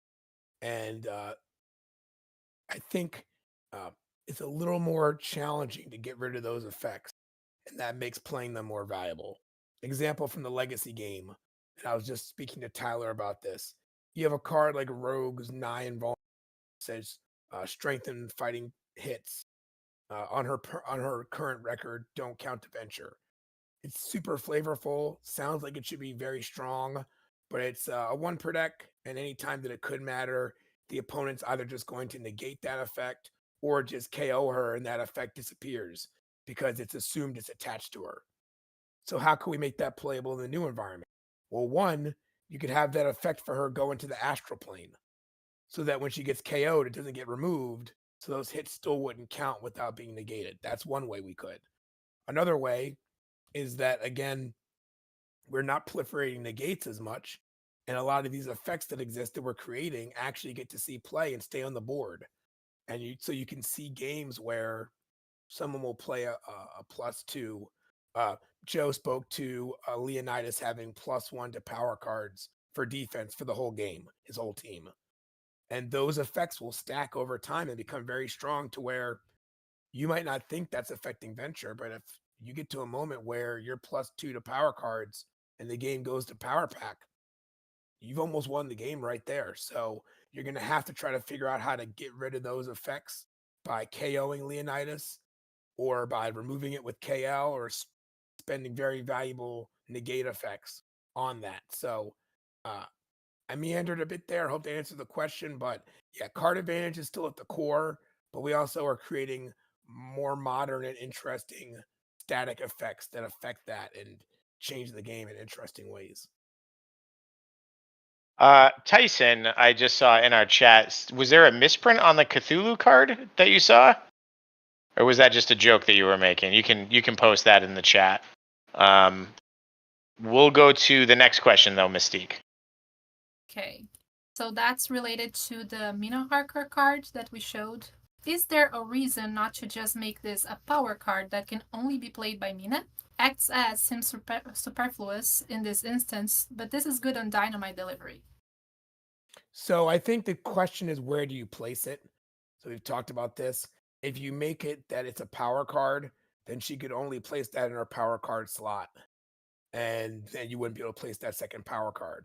And so in terms of survivability and flavor, yeah, we certainly could. I mean, we're making, again, advanced universe cards that are only playable by certain heroes. There could be advanced universe cards that are more universally playable. We certainly could have the design space to create a power card that's only usable by one character, but that's a different function than the Access, because the Access special card sits in that special card slot and gives you certain kinds of flexibilities that a regular power card doesn't. Moving on. Will those defined phrases, act as, play with, etc., be spelled out in the new starter decks? Not so much in the starter decks, but you're going to see a lot less of those cards in the starter decks as well. In fact, I don't think we have. This is not in the starter deck with Mina Harker. I'd have to go through the starter decks to double check, but the idea is the Learn to Play rulebook will give you the basic functionality. I would be pretty surprised with the cards in the starter decks, even if this card was in there, if that interaction would need to be known based on the Learn to Play rulebook. It's going to be It's going to be more when you get into more advanced things where you're wanting to use like this is a teamwork card follow up or with a home base that's not there. Yeah. So the quick answer is it's 100 terms. It's a 100 term sheet.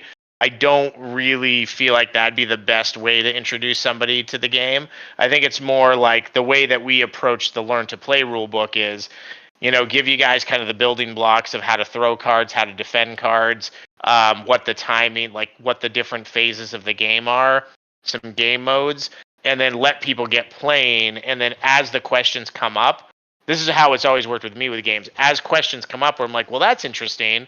I wonder how that interaction works. That's my fuel to go to look things up or start to interact with things like term sheets or comprehensive rule books. And in fact, you'll find most good board games nowadays have too. If you buy any Fantasy Flight board game, they've got a learn to play rule book and then they've got a comprehensive rule book. They give you 2 separate printed rule books in the same box for a game. So this is going to be kind of the same thing. So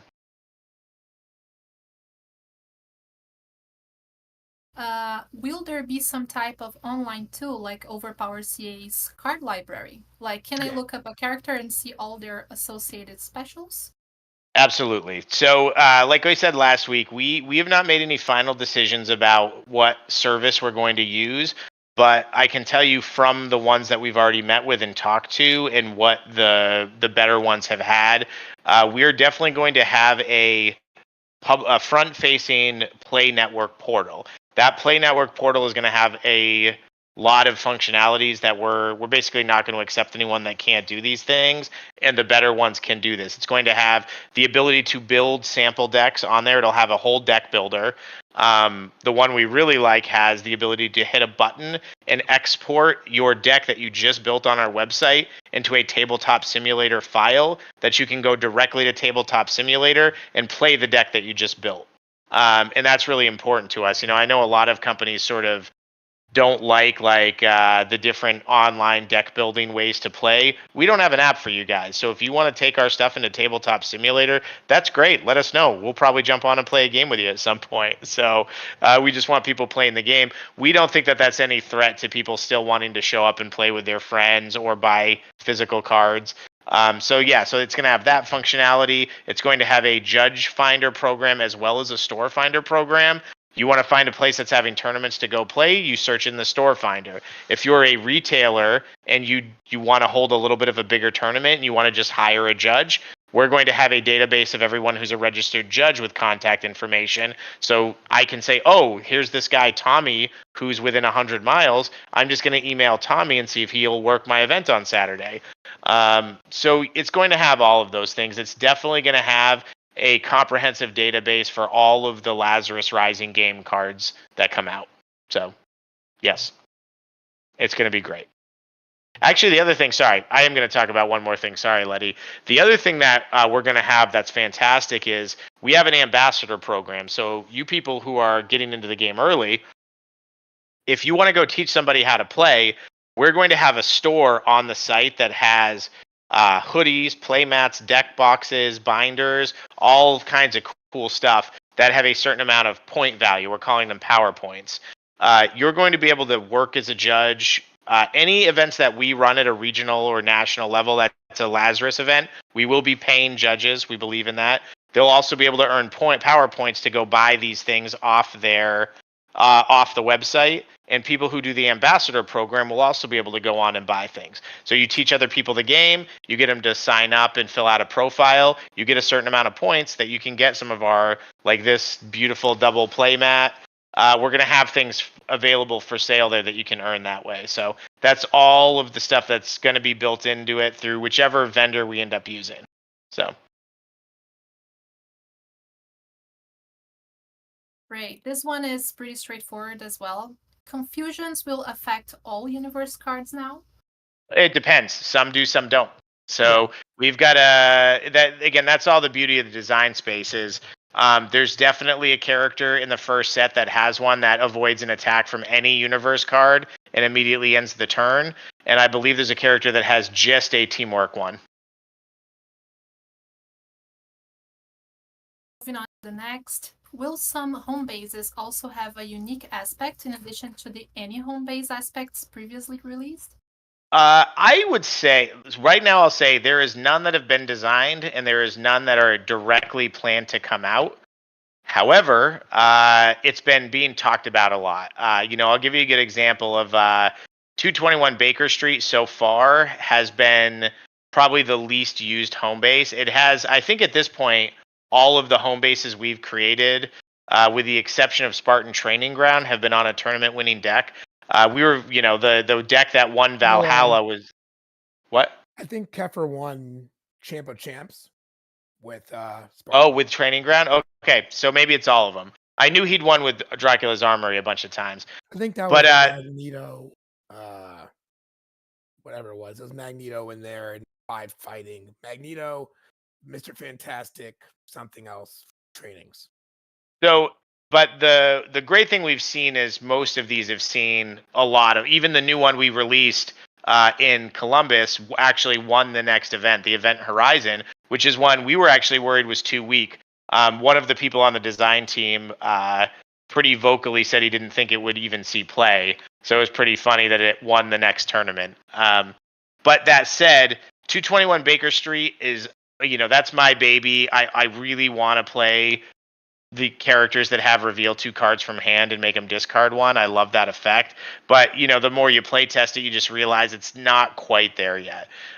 So we've talked a lot about maybe we give 221 Baker Street an aspect just for that. So I would say even though we don't have a concrete plan right this second to put one out, we've been pretty close to doing one for a promo. I would be pretty surprised if you don't see that in a future set. So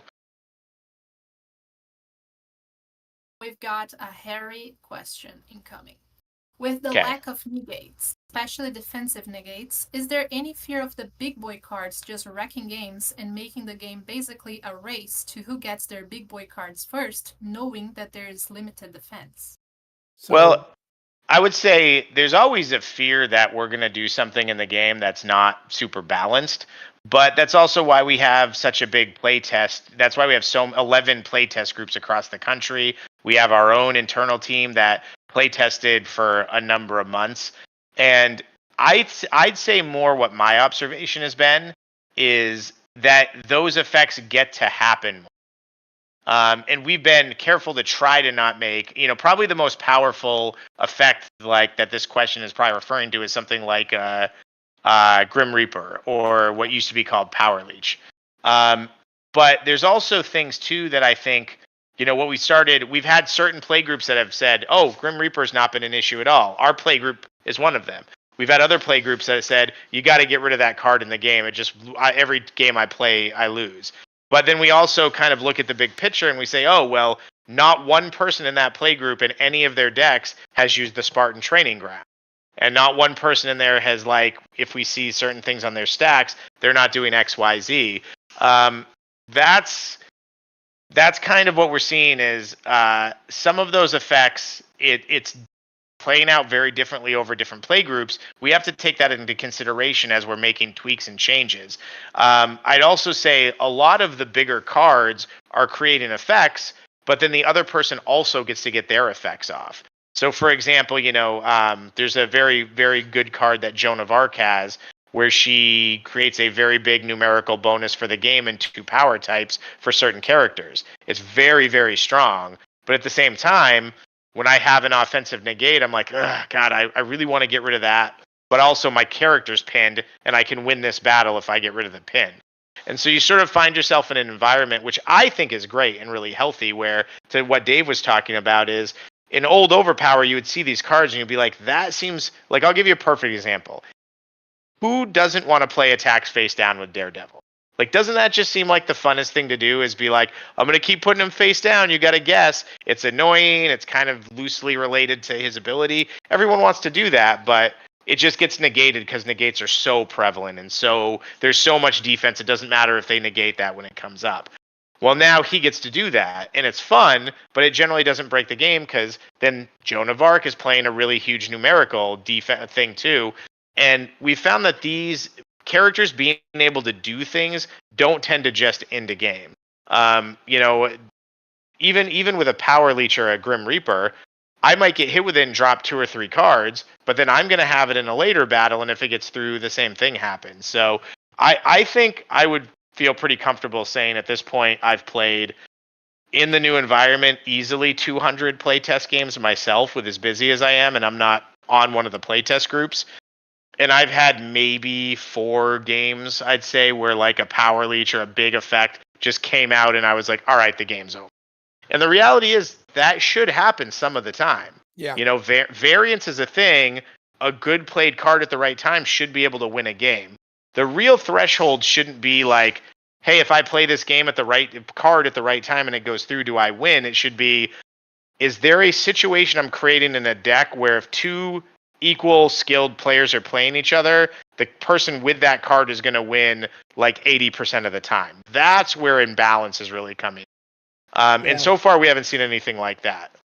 I would say, just to add, we are proliferating less of cards in the new environment that kind of auto resolve, meaning, things like Power Leech, Draw 3s, Pen and Stairs, where at the moment you play it, it either has to be negated or avoided, or you just get wrecked.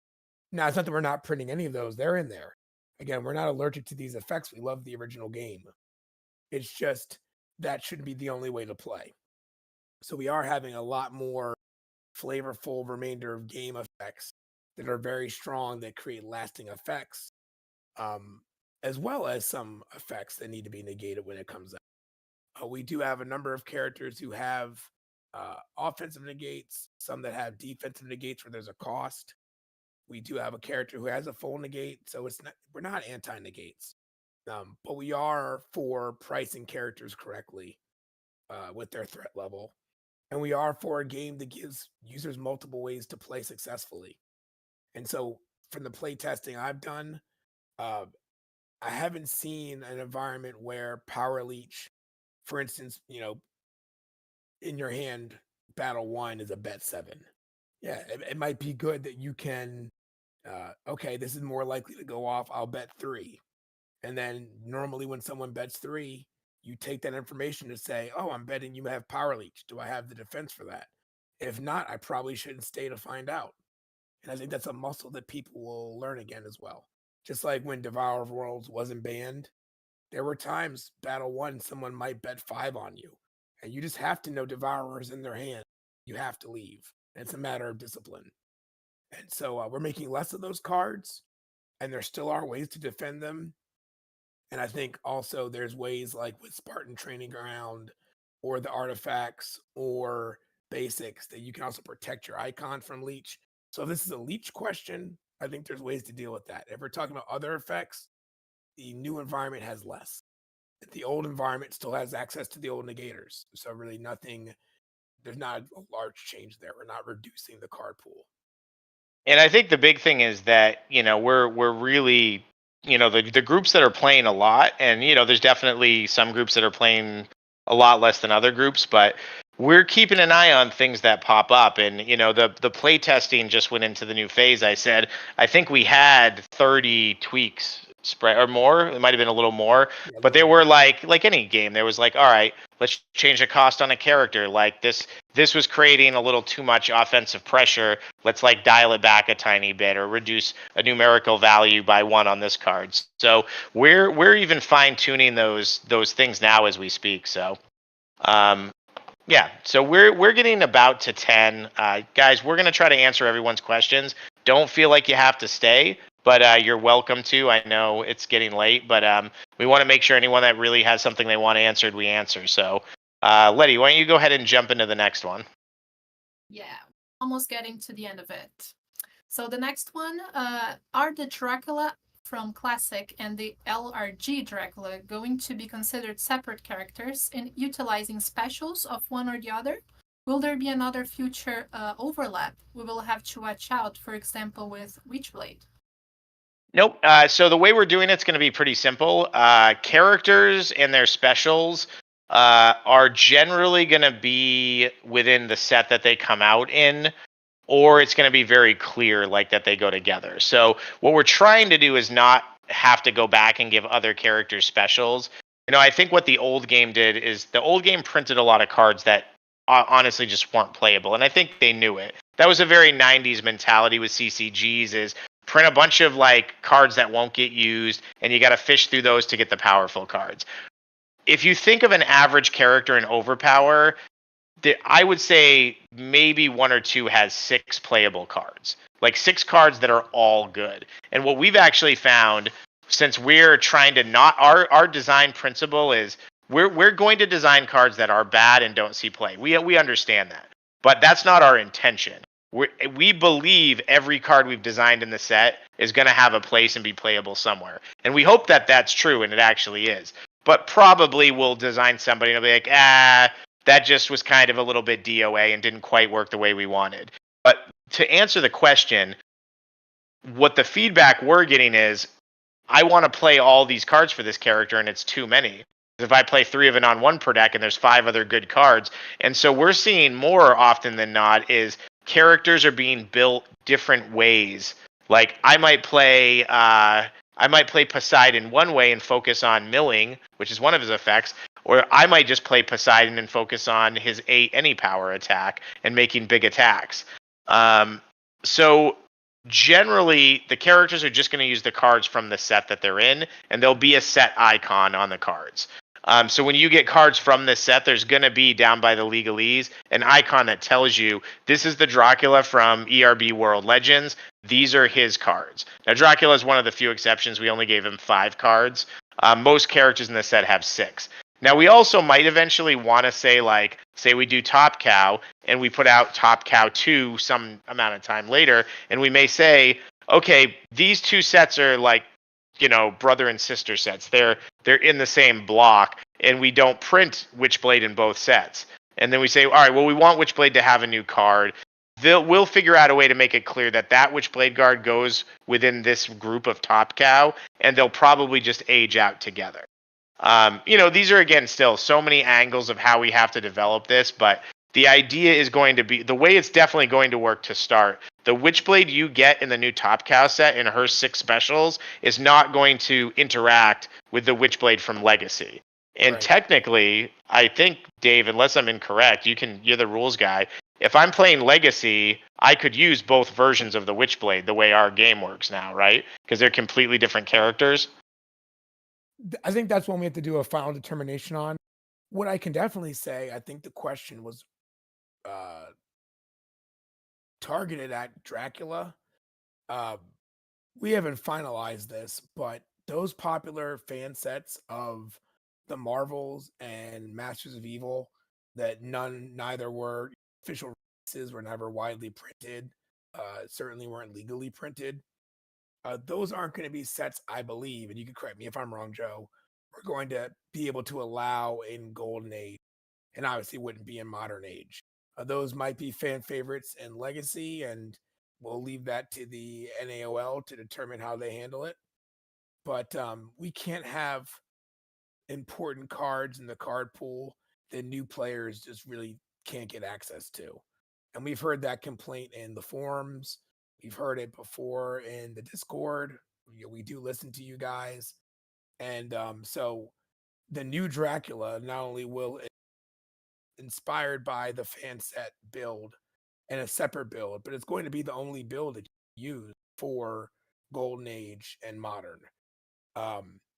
How we handle the overlap between the Witchblades or the Darknesses, if you will, I think you're correct, Joe, but that's also, I wouldn't hold that to us. We have to probably finalize how we'll have online, like a character list, like you said, and sets, and then how they interact. Likewise, this is completely a tangent, but I just want to say it. I think someone asked about the ways that some old cards in the legacy environment are going to work, given the new rules. We will have eventually a document that lays out, offense, defense, first icons for those old cards, and maybe that's something we give to or have the NAOL work up. So it's very important to us that people have an intuitive play experience and that we all know what's happening. So I hope that answers it.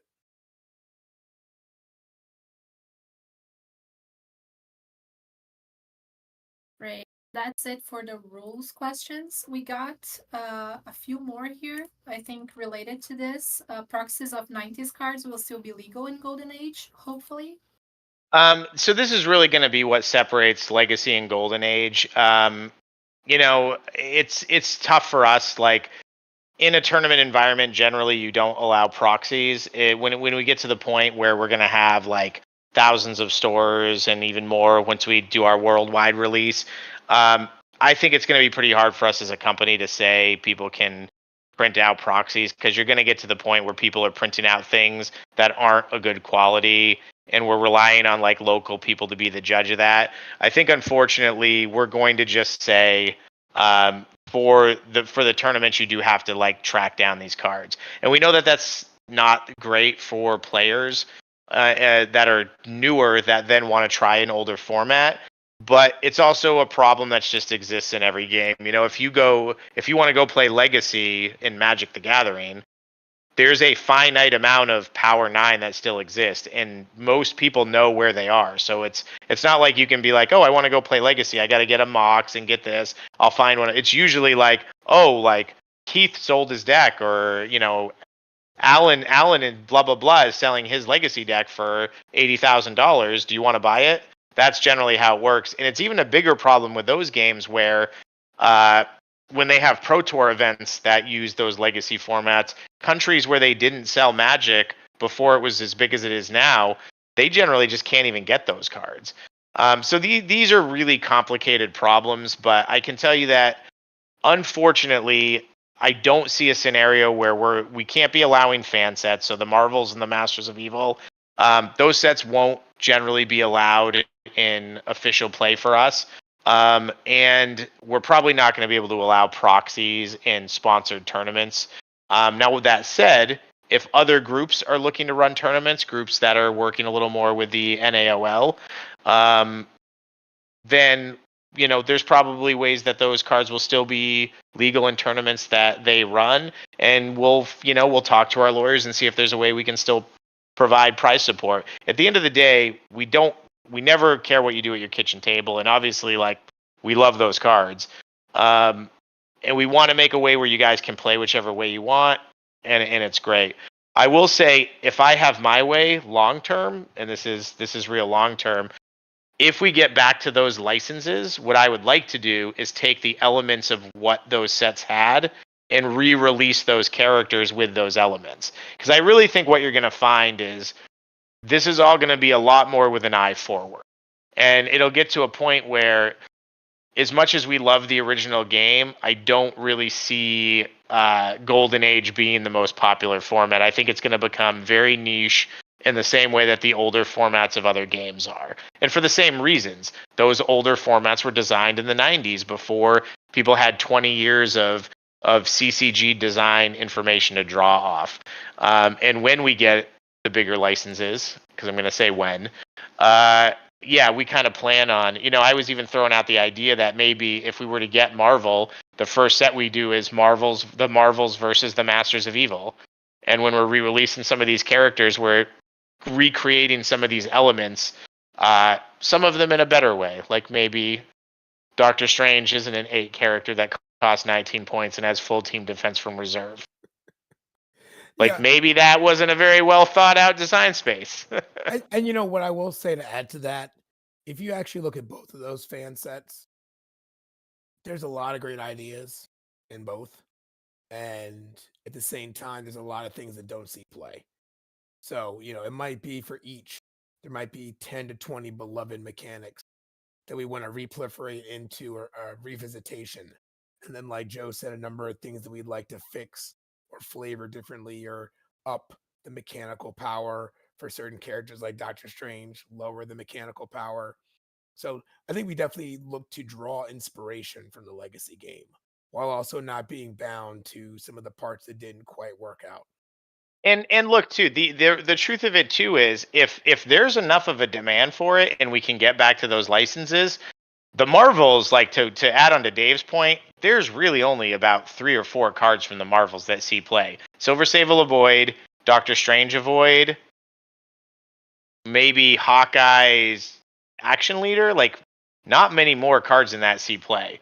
Obviously a lot more from the Masters of Evil do, but that set still tries to keep cards. Stars and Garters, great point. Rage, okay, yes. Fill the chat with all the ones I missed, so we have a list. But the point being, we've seen other games do legacy themed sets. So Magic's Modern Masters release or their legacy sets that are specifically printing some of those cards, they've had a lot of success. We're not beyond that either. Like if we got a Marvel license and there was a demand for a set that was put out that was just for legacy, like we'll put out a legacy set that just is called that, Marvel's versus the Masters of Evil, and we'll just recreate everything so then it's legal. I mean, anyone who knows me knows that I love Deadpool's Knock 'em Silly from the Marvels. But I'm probably one of like 2 people ever who's actually competitively played it. And so like would I love to get that back in the game? Of course. I'm also so much more excited about and worried about the future of Top Cow Overpower, Edgar Rice Burroughs and the World Legends Overpower, IP yet to be announced, but hey, it's coming. I mean, there's so many good things on the horizon that, like Joe said, I think the focus is going to shift slowly, maybe not even slowly. It's going to definitely shift, surely, from golden to modern. And obviously, the prize support's going to be in those two shifting to modern over time. So I think there's going to be so many cool opportunities to mash the new characters together. And just the amount of people playing. Our intention is to set regions and hold regional qualifiers that are larger tournaments with larger cash prizes that we're going to put up. Again, don't quote us on any of this, but I believe our intention is to put nice purses up to really bring out the competition, have a big national tournament again that we're hoping to get, 4-figure in the 4 figures of players for. So, we've got some lofty goals for where we want to take this stuff. So, also, just look at that art. Look at that art right there. I mean, right there, she is. Look how beautiful that art is. I mean, the quality of what we're putting together. These artists, we're getting the greatest artists out there to build a game that looks just modern, crisp, clean, beautiful, high quality, and we're supporting the artists. They're supporting us. I think that while I love the legacy game, some of the art is, like Captain America's hero card. Come on, like how do you do Captain America like that? He's how like, you gonna do him like that? He looks like he's hiding. He's like with the shield. Like, come on. So anyway, guys, it's 10:13. I want to bring Letty back up here. Any other big ones, Letty? We have one that just popped up in here. Any plans to separate the 3-stat heroes into yet another format, like True Classic?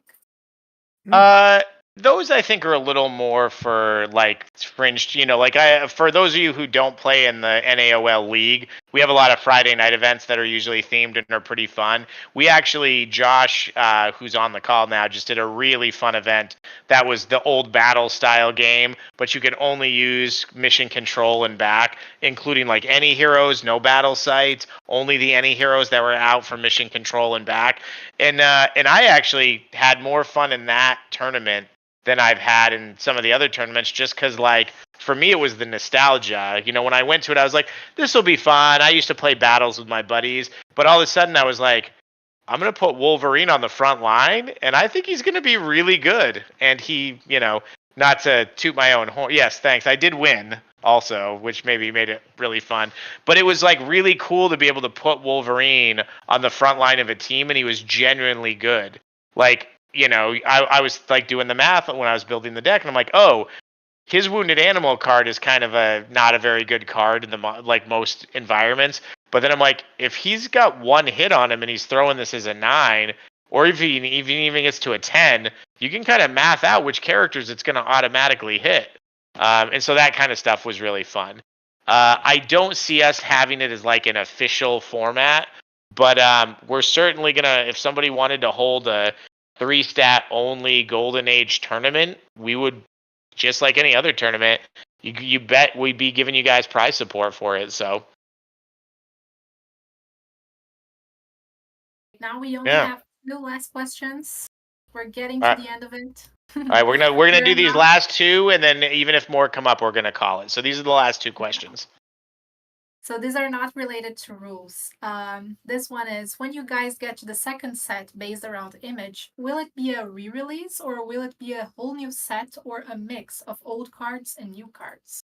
100% new. So it's the Top Cow set specifically. We currently have 36 characters from the Top Cow universe. A lot of, I think every original Top Cow character that was in it, you'll see again. I think there were only 4. Is Witchblade, Darkness, Striker, Ripclaw, Killraiser, so 5. And then there were some in the, like, I don't know if any of the foil ones were Top Cow, but those 5 definitely were. So, Ripclaw and Striker from Cyberforce. Oh, Velocity from Cyberforce. Yep. Witchblade, Darkness. So there's about 6. Killraiser. All of those characters are in it, but we're really filling it out. So, the full Cyberforce roster, Cyber Data, Strike Force with Bloodbow and Black Anvil, and then getting into some of the other Image Top Cow titles as well. So obviously, a lot of the supporting characters from Witchblade and Darkness that we're super excited to put in the game, like Ian Nottingham, from Witchblade. He's going to be a playable character. I'm trying to think of some of the other characters. It's 10-17 at night. So I gave you guys some gems, but yeah, definitely super excited about that set. We actually just got some playtest cards printed out. So we're going to start doing our design team internal playtest. I think we're getting together on Saturday to do it. So super excited about that. But very flavorful cards. The design team's been doing a great job. I'm really excited about that. So, all right, last question. What do we got, Mystique? Make it a good one. Last one from Josh. Joe, can you tell us about that sweet OverPower studio you're broadcasting from? Oh, the OverPower studio, the OverPower cave. Actually, it's really weird. We just found this we were just going through an old abandoned building, and this just was here. We said, you know what? Let's start a podcast because. No, it's actually Ron and I set it up. We're going to keep developing it as we go. We've got some even better signs that we're having produced, and eventually, as we grow, we're going to start to have it so we can do interviews and things in here as well. So we'll create a second part of the studio where we got a couple of chairs, and it's just something, Ron. For those of you who don't know, Ron, in addition to all his business background, is a pretty accomplished photographer. So he had a lot of the know-how and equipment to set this up. That's it? No other ones? That's it for questions. Yeah. Guys, thanks very much for sticking with us. I know rules isn't maybe the most exciting aspect of what's going on, and we know there was a via vice presidential debate today and a lot of other things you could be doing. You guys, we really thank you for sticking with us. And next week, I believe the idea is going to be, I keep saying we're going to do a shorter one. This one was somehow longer than last week. But our intention is to do, I think, play testing next week. So we want to really talk about the play test process and how we're sending it out. Probably give you guys a few more spoilers, things like that. So, yeah. All right. Thanks very much. Thanks, Dave. Thanks for being with us. All right, we are going to sign off.